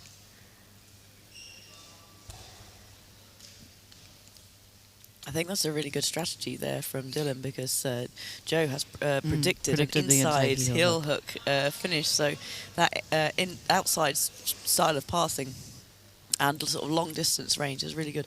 Yeah, it's going to be really effective for him, I think. One of the things that I think Dylan really needs to do is make sure he gets the hands onto the lower body rather than the upper body. Right now he's fighting the upper body, and that's not what's going to help him pass the guard. He needs to get into the legs, get into the hips, and that's also going to be what helps him neutralize all those leg entanglements that Joe is trying to... Straight to the armbar. Good attempt there. Yeah, for sure, I agree, Chelsea. And we discussed the kind of circling around earlier from this kind of seated position. If Dylan can begin circling around, it forces Joe to kind of off balance slightly, and that's when he can pick up the legs and start to place him on his back. And he's managed to get him on his back now, but right now Joe is in quite a good position to get right underneath the legs and quite... That's where he wants to be. Exactly. So Dylan has to keep him on his back. Nice top spin from Dylan. Oh, and beautiful entry there into the pass. He really needs to like staple this position down, though. If Joe can kip at all and get underneath, Dylan's legs are in not a great position here. Yeah, Dylan could do with blocking that head to stop Joe from completing this mount escape. He's using his head, actually, to do that, which is quite nice. I actually think that Dylan might be safer if he fishes the knee slide rather than the back take. Joe was fighting that back take really hard, but that left the underhook open, and he could have hit that knee cut pretty hard there and used more pressure to stabilize the position. Some nice guard work from Joe here, nearly catching nearly got in on that leg leg, entanglements. Yeah. Oh, a little jump over. Another Sula-May special. She's going to be known for that forever. Yeah. The other thing that Dylan could do in this position that would be really helpful for him is pin one of Joe's legs with both of his hands and run to the side. Just have to choose a direction to run in. Joe choosing to Beautiful turtle attempt on that back. So Dylan does need to be careful of the leg. I can see Joe kind fishing of fishing that knee bar, for the yeah. knee bar, yeah. But also countering that with some really Referee's nice decision. rolls. Referee's decision red. Dylan taking that first round. Nice back take there. Yeah, very nice position moving into the second round. Under the chin and Very got the nice. submission. Very smooth transitions there. What a great match. Absolutely.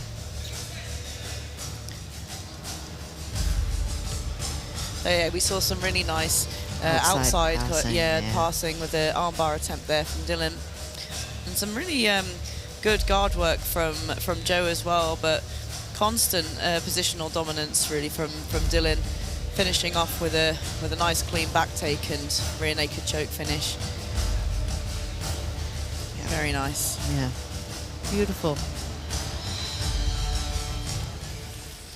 Ladies and gentlemen, our referee Marcella Copa calls stop to the fighting. For your winner by way of rear naked choke in the red corner, Dylan O'Brien.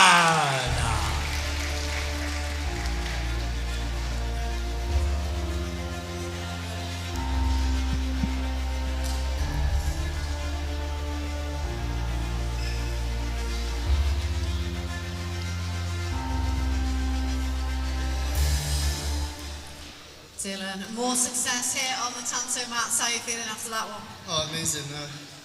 I always try to be as exciting as I can and push the pace. No one wants to come watch boring matches, so I just go. And I always say to my guys, my matches never go 10 minutes.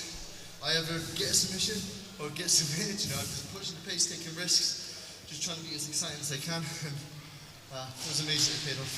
It definitely did pay off tonight. What are you looking to do now?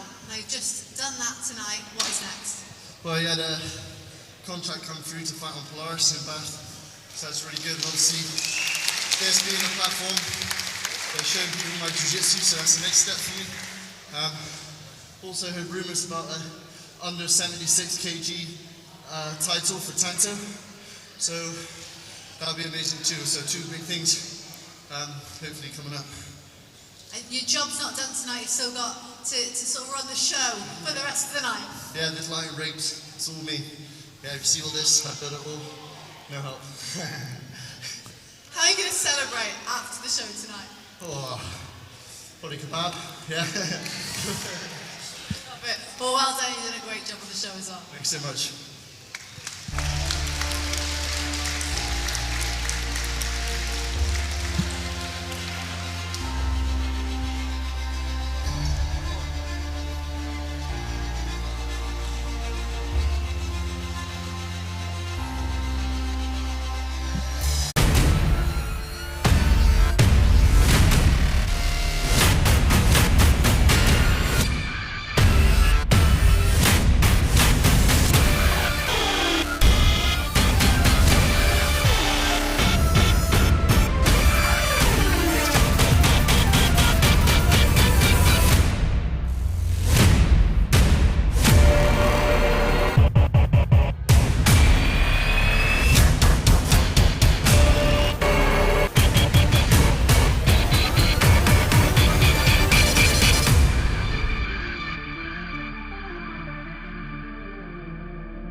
Coming up next on the main card here at Polaris Tanto Submission Grappling, we move to our minus 94 kilogram male no-gi heavyweight division as our Pro Sport Grappling absolute champion, Ash Gibson from AGJJ in Bristol, right here in the United Kingdom, faces off against a very high-paced and athletic BJJ black belt in Helton Lucani Diaz Antonio from Koning Fighting Academy in Norwich via Angola.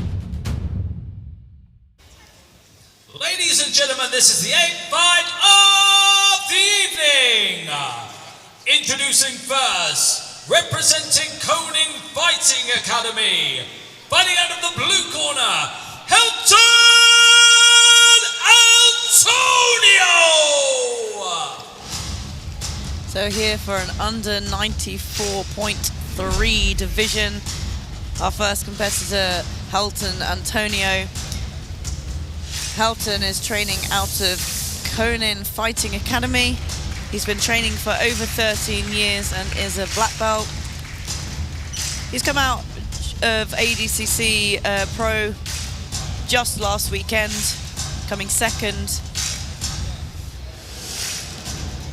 He's been off for a little while, but now he is back on the mats. Welcome back, Helton.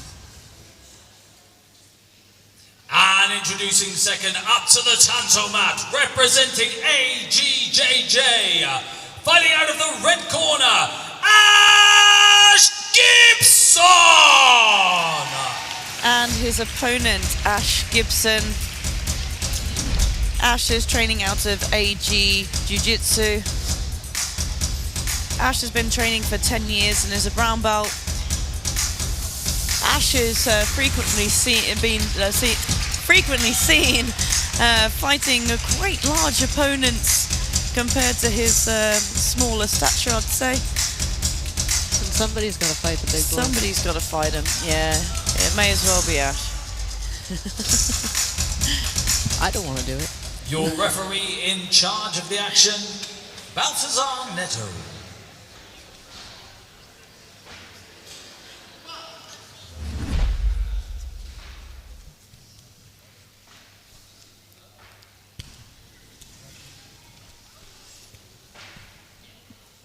It was kind of a takedown guard pull hybrid here.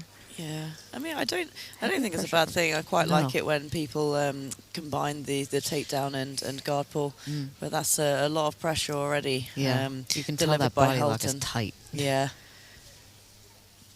coming across, but Ash's guard retention is usually pretty reliable. So we'll see how this pressure shakes out. Helton really needs to deal with that bottom knee now instead of kind of insisting on that upper body.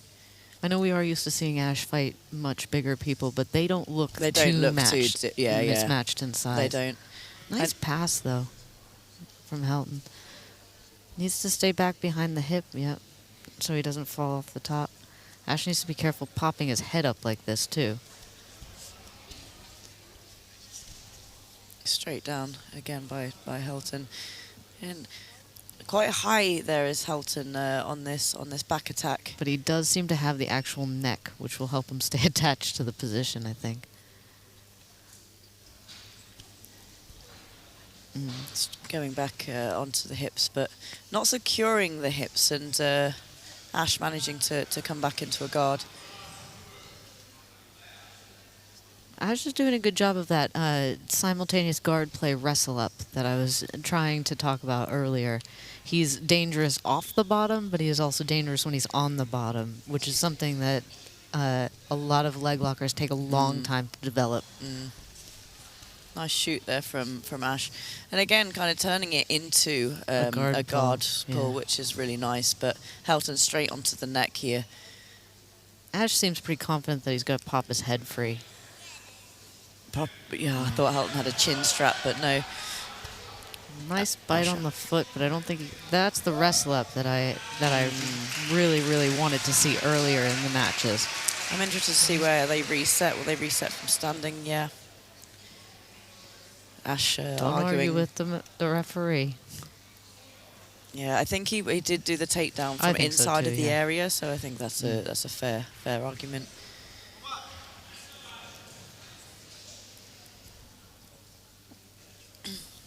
Ash Nice pass, giving some yeah. nice passes here, nice body lock pass.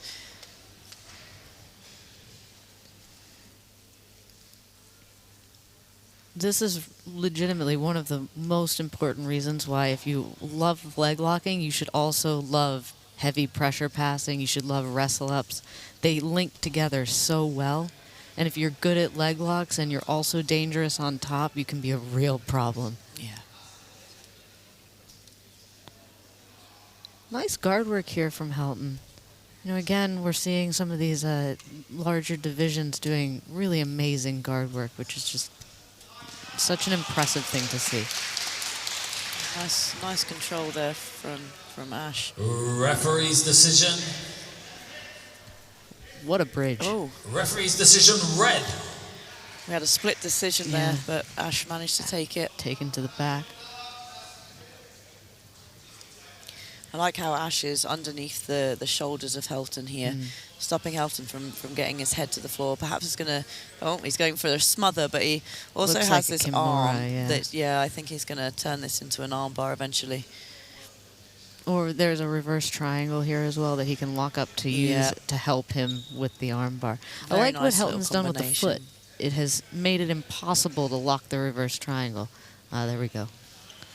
Like having that foot trapped was a really good. Oh, look, wrist lock! Chelsea. I am so excited. Oh, it was almost the best day. Nearly. Great match there with Ash Gibson and Helton Antonio. Having words, it looks like.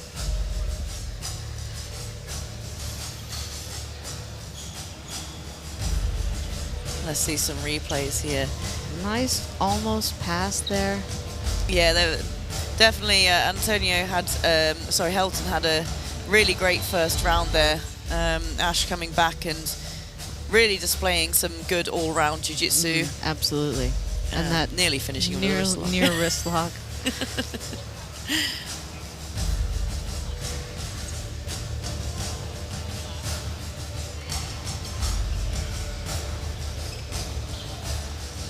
Ladies and gentlemen, our referee Balthazar Neto calls stop to the fighting. Your winner by way of armbar in the red corner, Ash Gibson. What an impressive performance from Ash. Yeah, that's really very good.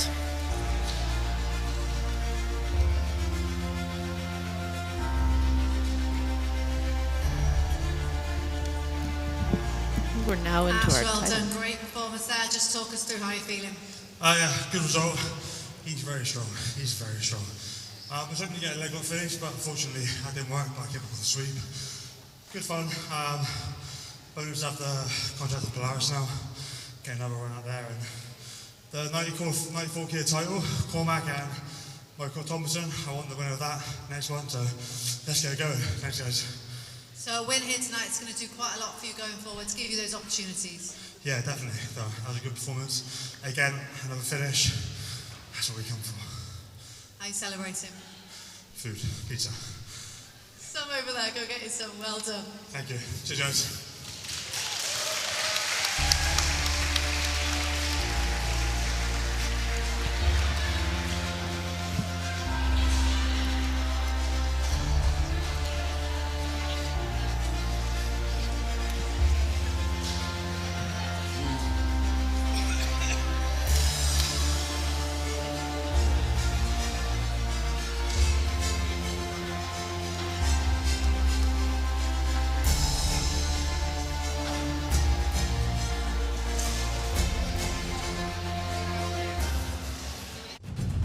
Coming up next on Polaris Tanto Submission Grappling, we head over to our male minus 82 kilogram no-gi division as we look to crown a new champion and wrap the coveted Tanto middleweight belt around his waist. Frank Takoudjou from Cameroon via Flow Martial Arts in Plymouth, and fresh from his IBJJF London performance, which saw him take the silver medal position, looks to put on another show here on our Tanto mats against the challenger and AJP Tour silver medalist and Pro Sport Grappling absolute champion Sergio Bagrin from Moldova via Hojer Gracie Academy in London, England. This will be a 10-minute sub-only super fight under Polaris Professional rules. Ladies and gentlemen, this is the ninth fight of the evening. In the male no-gi professional 82.3 kilogram middleweight title fight. Introducing first, fighting out of the blue corner, representing Roger Gracie Academy, Sergio Bagrin. The blue corner, Sergio Bagrin, fighting out of Roger Gracie Academy. Sergio has been training for 9 years. He's a brown belt. So he's recently got silver at the Grand Slam in London. His prediction for this match is win by submission. Coming out very calmly onto the mat area. Yeah, this is our first title fight of the night. I'm super excited for this one. Yeah. I don't know Sergio very well, but I am familiar with Frank, and I think this is going to be an exciting match.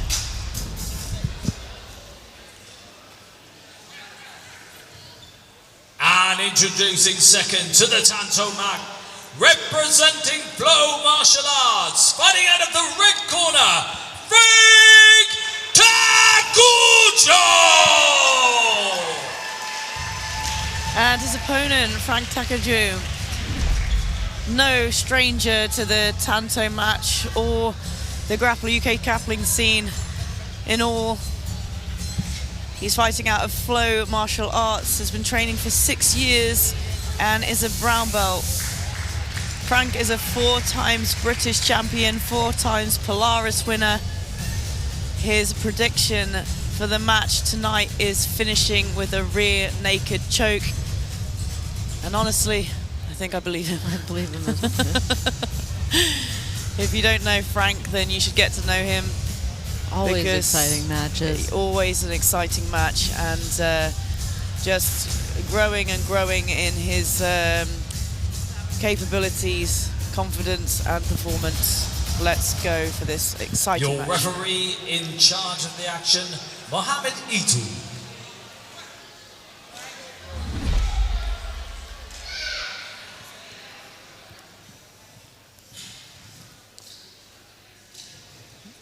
Straight to the hand fighting.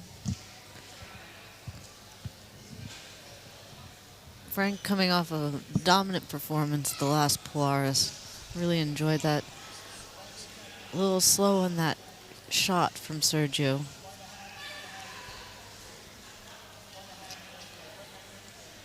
Yeah, Frank trying Frank's to spin towards the back. I think we might be seeing that rear naked choke.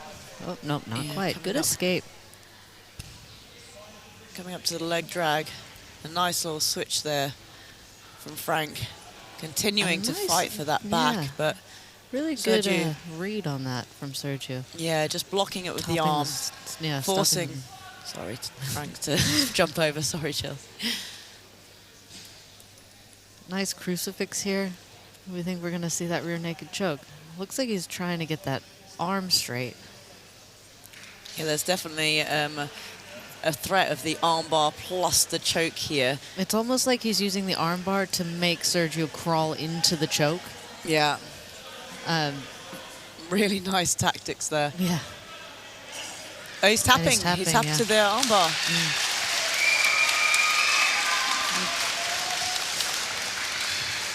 Really dominant performance there by Frank. And well, let's see the highlights because it's unsure whether I thought it was the armbar. It might be the arm as well.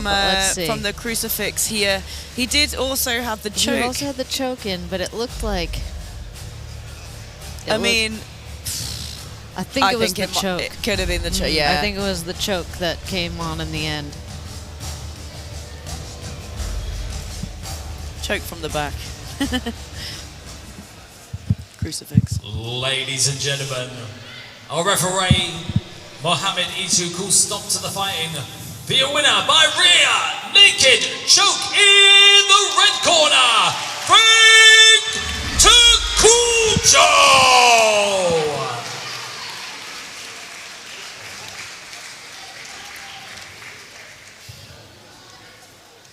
Frank, fantastic performance. The first thing you said, where's that belt? You've got it now, how are you feeling? I feel pretty good, to be honest. I feel pretty good.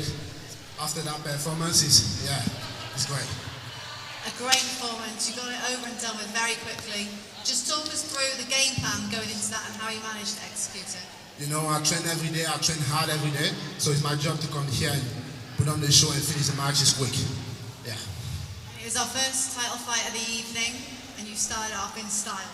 Yeah, it's the first title fight, and I'm pretty sure the next couple or two is going to be great. Getting this belt, it opens doors for you, doesn't it? It changes your career at this point. Say that again. Having the belt opens doors for you going forwards, changes what you're doing in your career now. Yeah, for sure. Having the belt is a great thing. Now I'm the middleweight champion of Tanto. Looking forward to defend it. Whoever want to take this belt, come here and I'll beat you again. Final words for the supporters in here tonight. Thanks for coming, guys. I appreciate you guys coming on here and watching us. Thank you very much. And also one thing, I want to say thank you to my team, Flo Marchola. Thank you to Scramble and thank you to Eden Clinic for always supporting me. Thank you. Well done, fantastic performance. Thank you.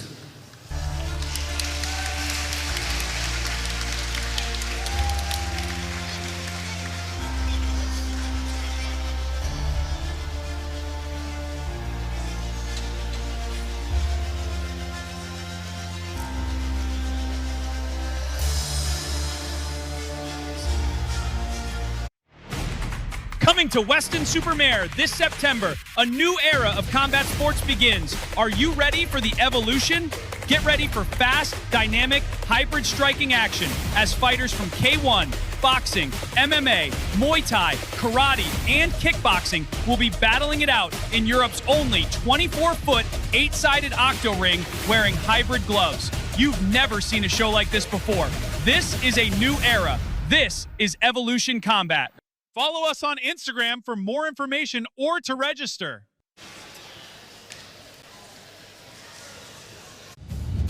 Coming up next on our main card here at Polaris Tanto Submission Grappling, we have an explosive 10-minute super fight title match in our female no-gi middleweight division as Tanto Grand Prix champion and current middleweight champion Madison Murphy from Fightworks Academy in Plymouth steps up to defend her title against the very dangerous Anakah von Mantripp from the Grapple Collective in London, right here in the United Kingdom. But who will get their hand raised and take home the Tanto middleweight title belt? Stay tuned as we are about to find out. Ladies and gentlemen, this is the 10th fight of the evening in the female no-gi professional minus 69 kilogram middleweight title fight. Introducing first, representing Grapple Collective, fighting out of the blue corner, Anakah von Mantripp. So fighting for the under 69 title is Anakah von Mantripp. She's fighting out of Grapple Collective. Has been training for 6 years and is a purple belt. Many titles under her belt, including Welsh champion at blue belt. She's a British silver medalist. Predictions for the match: she said she wants to pull, false reap, footlock, or choi bar. Another choi bar. Another choi bar. Anakah looking very focused and ready to take on her opponent, Madison Murphy.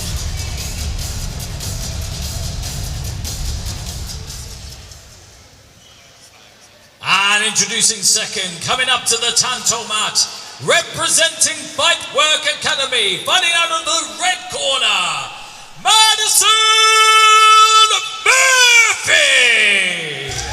And her opponent, Madison Murphy, no stranger to the Tanto mats. We've seen her on both Tanto 1 and Tanto 2, absolutely smashing it. She showed Current a belt holder, I believe. For this division. two belt holders. Yeah. One for she's a belt holder in the lightweight division and the middleweight division. Her last performance at Tanto 2, she actually surprised herself with the win. She fought some very experienced competitors and did extremely well. So I'm excited to see Madison put on a show again tonight.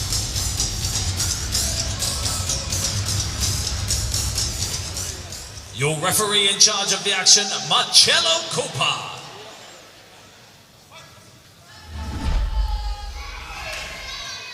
I think Anakah's a relatively new purple belt compared to Madison. So this is a big step up in competition for her, and I'm sure she's very excited. She always seems extremely happy to be wherever she is. Yeah, absolutely. Which is nice to see. It is refreshing to see, isn't it? Madison going for the head back to the legs, which is a really good strategy to get Anakah down onto her back. Now we've seen the development of Madison's game. She used to be very heavy on the guard play, but she since started working on her passing. You saw her passing much more, especially now she's moved up to a middleweight division. You've seen her, using these pressure passing, forcing the half guard. That leg from Anakah. Yeah, Anakah straight onto the foot. Nice passing there from Madison, but really good catch with that false reap. Although now she doesn't have connection with the leg, Madison's going to be able to put a lot of pressure on Anakah here. All Madison has to do is sprawl her legs back behind her, and she'll be able to break out of that figure four. I think she's going to use it to come over to the towards mount, the mount, actually. Yeah. She needs to free her foot from the figure four first, because it's stuck back there. So she needs to sprawl through that grip. Anakah's doing a good job of getting her head out.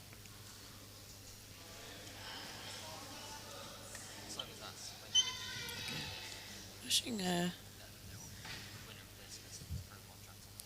Anakah Mount not making these pressure passing positions easy, really using her frames really well. That hook to the inner thigh there. Yeah, the false reap, she hasn't gotten panicked about it being smashed down, which is where a lot of athletes kind of go wrong. She's let Madison just kind of sit on it, and then as Madison's left space, she's used it. That was a nice recovery out of the pass there.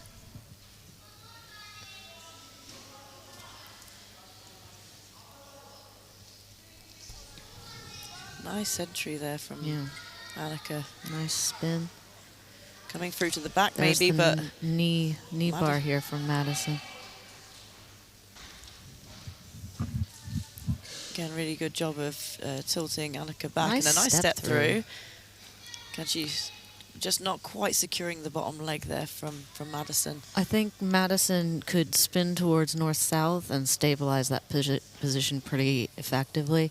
It's the attempting to stabilize in side control is really hard against women because their legs are so bendy and they just kind of come in and no-gi out of nowhere. But that false reap has come back. All Madison has to do is kind of shuck it across the body, though. And then and she's in the leg drag.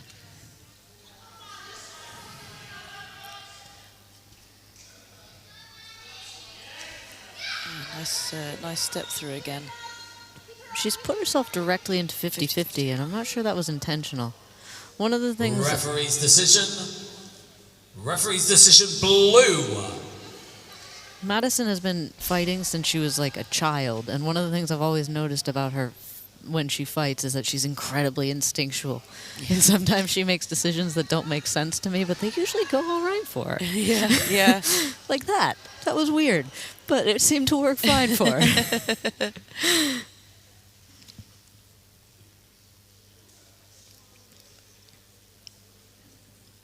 Here I'd be looking maybe for a cradle, really trying to put pressure on Anakah's head, fatigue her back, and like the big muscles in her back a little bit. It's really interesting because I would tend to go for different things. I would change that grip of the hand so that the palm faces the other way, and I'd drive my head into Anakah's chin because, I don't know. I mean, they're both pretty mean options, aren't they? But we're just mean in different ways, and I love that. We have double the opportunity to teach people to be mean to each other. Exactly, yeah. Nice passing here from Madison. She's really kind of killing the hip now. She needs to be careful not to make space, but she has a position that she could potentially pass from here, with the windshield wiper especially. Gotta be careful not to get lifted, though. Yeah, nice and this is the job, thing, like Anakah. even like a little hook in there, like you really need to take that seriously because people can generate space, and Anakah did a really good job of generating some height and getting underneath, getting to a better guard.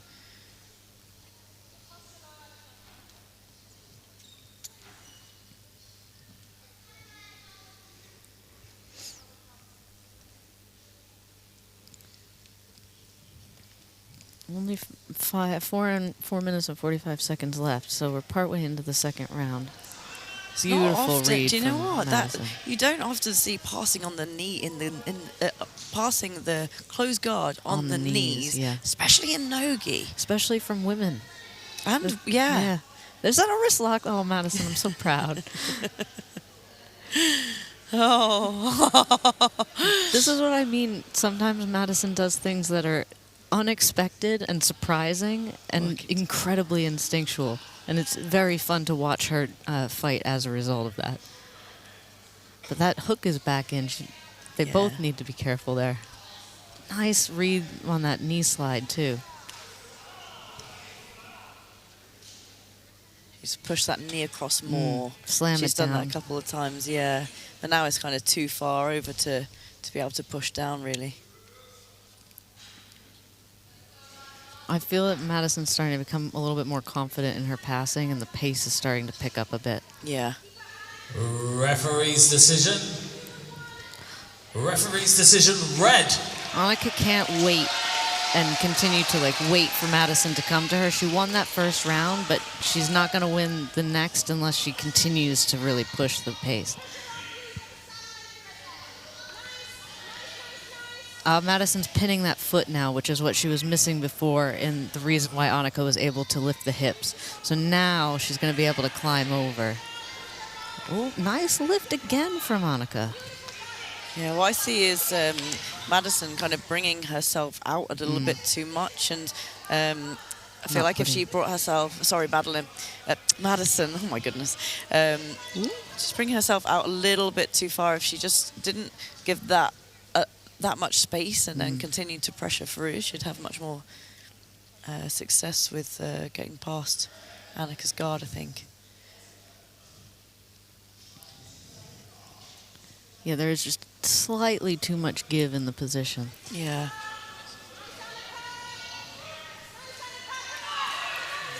Anakah coming through to attack the legs. Yeah, Anakah does have to be careful, though, because she is losing distance control here.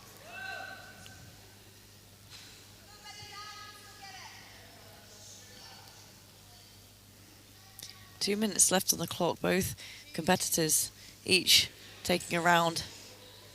Madison looking for that smother and using it to kind of put pressure. Oh, I liked using that smother as a way to break that guard open. That was clever. Again, instinctual. Yeah. And, you know, just goes with whatever her body tells her needs to happen. Anakah's toes just I can really just see trying the toes to sneak through. waving through, but she's got them in there.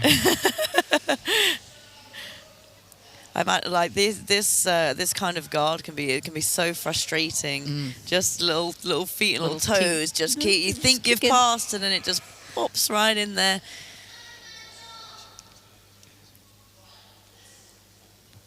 But yeah, 1 minute left on the clock. I mean, Madison is certainly more positionally dominant, but she's not actually past the guard yet. No, she hasn't stabilized the position. but there's been no real submission attempts either, and I would say that this has been Madison's round pretty conclusively. Anakah's done a great job of like maintaining her guard, but she hasn't really been able to come up. And there we go. There's the position that we need. If she can just come towards the shoulder and pull Anakah back, or even work to get the back. But honestly, there we go. There's the first hook. The thing with Madison is she will fight all the way to the end to get the submission. She has this submission, I think. I think we might see a finish here, unless Anakah can really pull it free. In the last 20 seconds, will she manage to secure the submission? It's getting tighter. You can see it on Anakah's face, and she gets the submissions with 10 seconds left on the clock. What a woman. Really impressive match from both those ladies. That was really great. And Anakah really made it tough to get. Yeah. What an impressive performance from both of them. Really great. And again, look, here we see the feet just continually coming in and making it really, really tough for Madison to get past that guard. Just one mistake right at the end cost Anakah, but man, what a performance. That was so great from both competitors there. Really great match.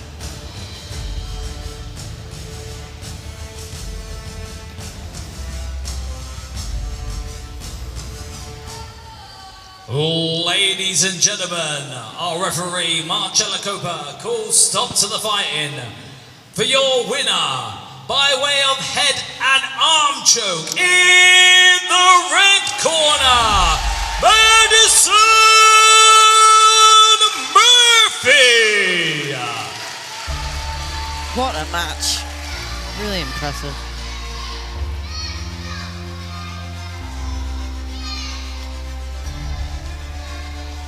Madison, it took a little while for you to get there, but you did it in the end. Just talk us through the whole of that 9.5 minutes. Yeah, Anakah was super strong on those leg attacks, caught me by surprise. Trying to find the middle ground between wanting to progress, but she's so flexible, those hooks were just following me. Really great match, really brought the intensity, and yeah, thank you so much, Anakah, for the match. And you have got your belt, it's back. And it wasn't just that you were fighting for tonight, was it? That win tonight also means that you get a contract. How important is that? On Polaris. A little bit speechless. It's one of those, always been a dream of mine, I think, as every athlete competing. So to like get the opportunity, but also have worked for it, keep coming here, keep training hard. It's a bit surreal at the moment. Just thank you so much. A contract with Polaris. And that makes, you know, all the hard work, all the build-up to these fights, and the hard work you put in on the mats as well, all worth it. Definitely. A little bit lost for words, but yeah, this is really, truly special moment. So thank you for the opportunity. How good is it to be back on the Tanto mats as well? After a fantastic performance last time, another one again. Oh, so good. What Tanto are doing for athletes in the southwest and further, there's nothing like it. I can hands down say that thanks to them and this opportunity, the pro sports, then getting onto Tanto, and now with Polaris, without this opportunity, I wouldn't be able to be standing here today. So. Well, let's have a final word to the supporters. They're always with you, cheering you on. Just thank you so much. That mad dog chant always gets me going. It puts a smile on my face and takes away the nerves. So I'm really grateful for the strong team I have surround me. Martin, Josh cornering me. I think I nearly gave him a heart attack with not dealing with those hooks, but just more lessons to learn and get ready for my Polaris debut. Well done, fantastic performance, congratulations. Thank you so much.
Introducing our main event of the evening here at Polaris Tanto Submission Grappling as we look to crown a new champion in our minus 94 kilogram male no-gi heavyweight division.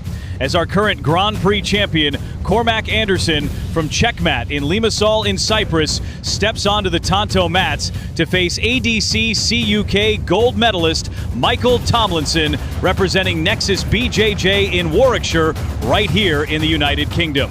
But who will get their hands on the Tanto heavyweight title belt and be declared the division champion? We will find out shortly. This will be a 10-minute, sub-only super fight under Polaris Professional rules. Ladies and gentlemen, this is the final fight of the evening in the male no-gi professional minus 94.3 kilogram heavyweight title fight. Introducing first, fighting out of the blue corner, representing Nexus BJJ, Michael Tomlinson! Our final title match. Coming in is Michael Tomlinson, fighting out of Nexus BJJ. This is an under 94.3 heavyweight division. Michael has been training for 7 years. He's a brown belt. A very exciting fighter. We are happy to have him right on the mats today. And introducing second up to the Tanto mat, representing Checkmat Limassol. Fighting out of the red corner, Cormac Anderson! And the crowd goes wild for his competitor, Cormac Anderson. Fighting out of Checkmat Limassol. He's been training for 7.5 years, also a brown belt. Many achievements under his belt, including a no-gi brown belt, super heavy and absolute champion, Tanto Grand Prix champion. Expect style clashing, wrestling, a high-paced match. I'm quite excited for this match. Your referee in charge of the action, Balthazar Neto.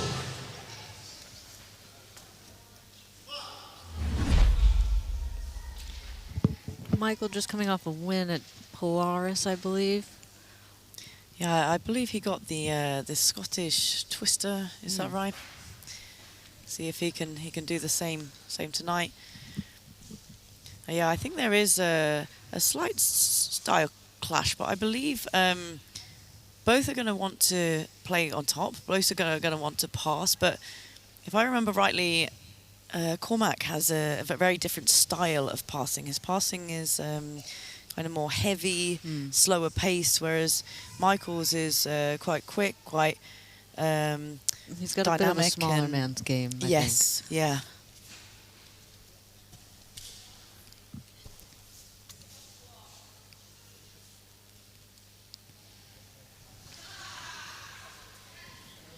Like that underhook Michael's got, looking for the knee tap.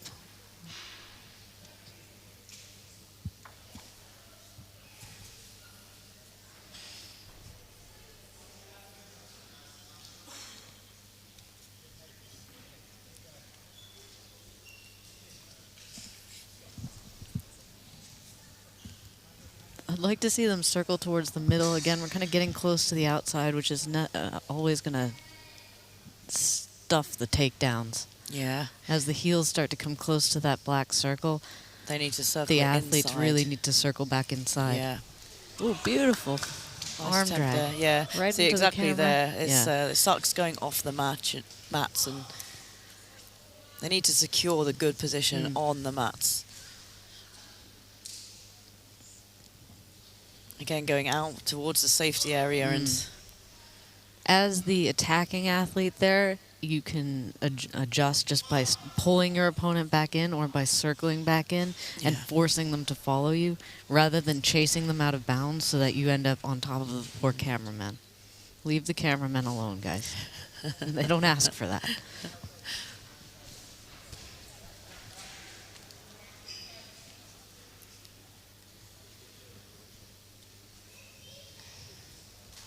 And backing away. That was a better circle out of the safety area there. I like that underhook Michael's using, but he doesn't quite have it deep enough, I think, to use it to tap the knee. Oh, And our referee is going to make us sit down. Neto is asking them to sit down. I'm interested to... Okay, this is the first time actually in the tournament where the athletes have actually stayed down, which is Michael good. seems relatively happy to play guard. Not his first choice, but he seems relatively comfortable. I think I've seen his guard play before, and I think it's pretty good. Considering he mostly plays on top, I've seen him do some really good stuff from the guard. Absolutely. I think he recognizes as well that Cormac is heavy and a very physical passer like that. It was a nice top spin from Cormac. Wow. And a good escape here. He's not quite free from the position yet. Is that a Referee's decision. triangle we're looking at from Cormac? Referee's decision, red. Really, that spin Really nice, from Michael was super quick. It was really quick.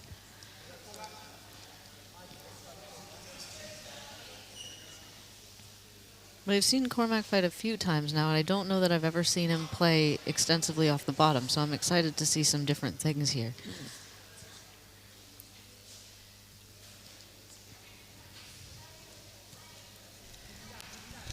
Oh, nice shot. Very nice there from Michael. And a Can nice he secure connection, it, walking around to chasing the back? body up. Yeah, that was textbook kind of wrestle up. Straight onto the neck. Nice from Cormac there, escaping that guillotine. It could have been tight. He just didn't lock it fast enough, and Cormac read it and pulled his head free. It's a nice read. Again, you can't ignore the really good step over into the knee on belly, working towards the back. Nice try again. Good transitions here, and really nice that Cormac came on top. Using the body lock to attach the back here is really nice. And then it's half Nelson type positions. It's a really good option. A reverse Scottish twister. Like from Cormac on Michael.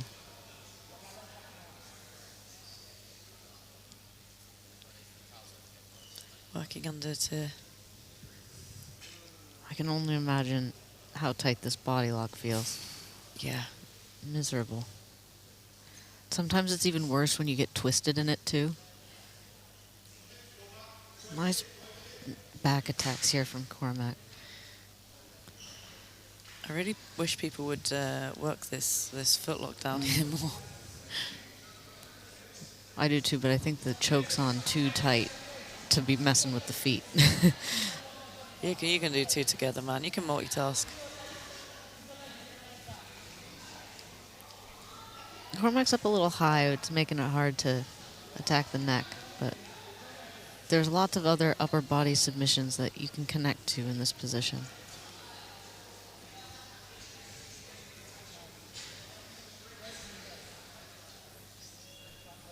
Four minutes left of the match, and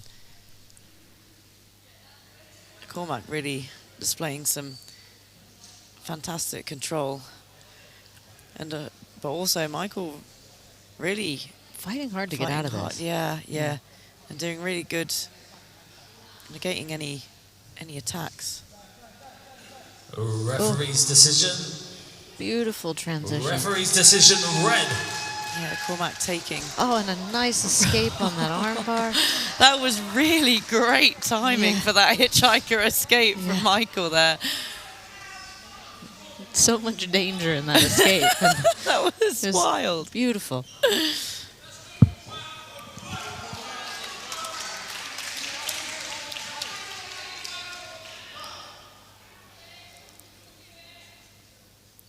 Michael really displaying some good athleticism.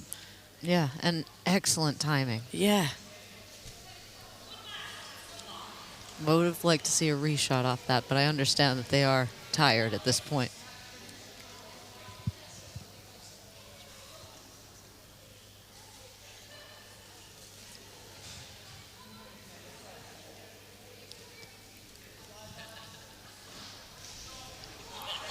Another nice shot from Michael, but not quite in on the hips. Yeah, Cormarmac getting... he's got very confident now. He does have...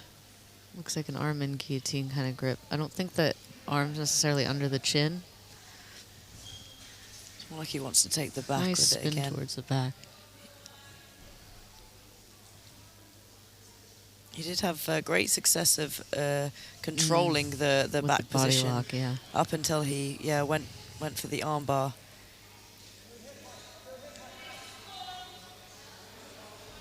Using those double under grips.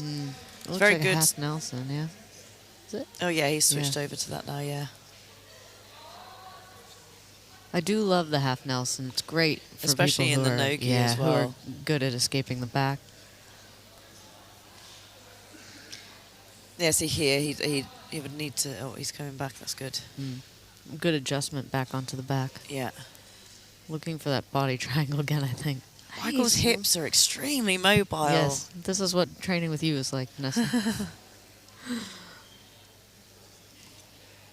It's very irritating.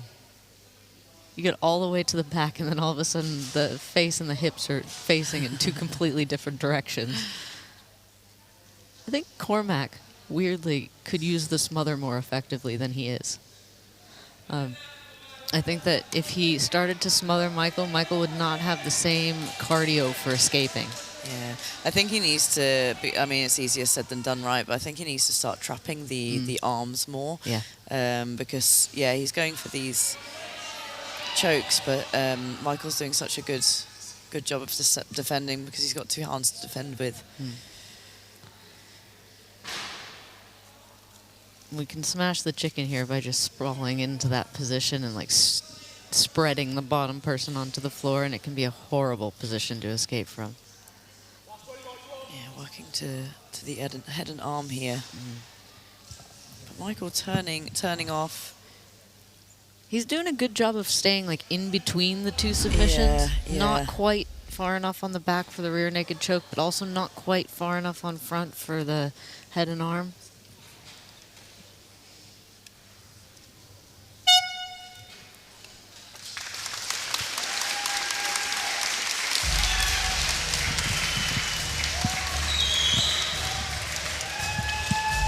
And let's see some replays. It's a really nice. That was a really nice shot there from Michael. And just a really great pin down too.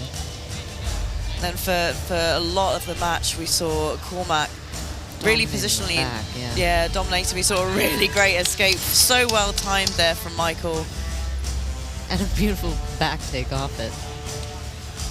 Great match.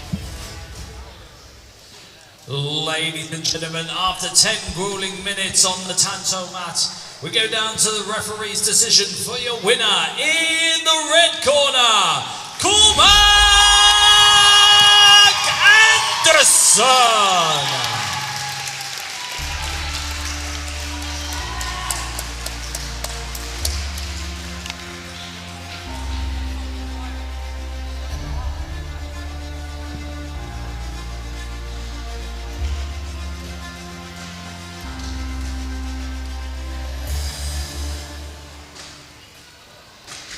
Congratulations, you've got that belt. How does it feel? It feels amazing.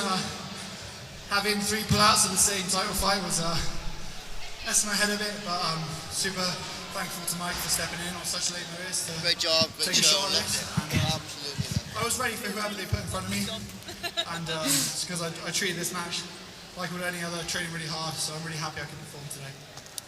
Just talk us through that grueling 10 minutes on the mat. Yeah, so I knew his wrestling was going to be really good. So the plan was to stand up with him at the first third, throw a few shots at myself. He was active as well. I know he got reset in the middle, but I kind of expected that was gonna happen. And then from then on, when we were on the ground, I felt I could then display my jiu-jitsu from there. Michael, we'll just bring you in. Not to beat for you tonight, but main event. You showed some great skill over that 10 minutes. Yeah, not bad. Thanks for the opportunity. Took it last minute. Great fighter. Yeah, disappointing, but we'll move on. Opportunities will come, because you showcased a lot in here tonight. Yeah, I did all right. Didn't showcase what I wanted to, but it is what it is. I'll take any match. More opportunities, the more I take, the more I get. So, yeah, keep them coming. I'll take any match. Fair play to him. He was the better man tonight. Commiseration. Right, we've got to have the final word to our winner. Come in. We mentioned now you've got that belt. That is not his all. You've also got the contract with Polaris. How does that make you feel? It feels amazing. Yeah, I was on the Polaris prelims a while ago and lost, so it's nice to, thankfully, through Tanto, up my way back, and yeah, let's push for that next. That'll be fun. How are you celebrating tonight? I'm with my family, so I live in Cyprus. I'm with my family here, and we're going to have a great time tonight. And I just want to say thank you to Jordan, Henry, Ed, everyone at the Elite Jiu-Jitsu when I flew back. They've helped me prepare this week, and also my team back in Cyprus, Chebat Limassol, and all the guys I train with in Cyprus as well. Brilliant, well done. Thank you, thank you. Right, well that is all from us here for Tanto 3 in Weston-Super-Mare. Thank you for tuning in. Don't forget, Tanto 4 is taking place on the 10th of October, so we'll see you there. Good night.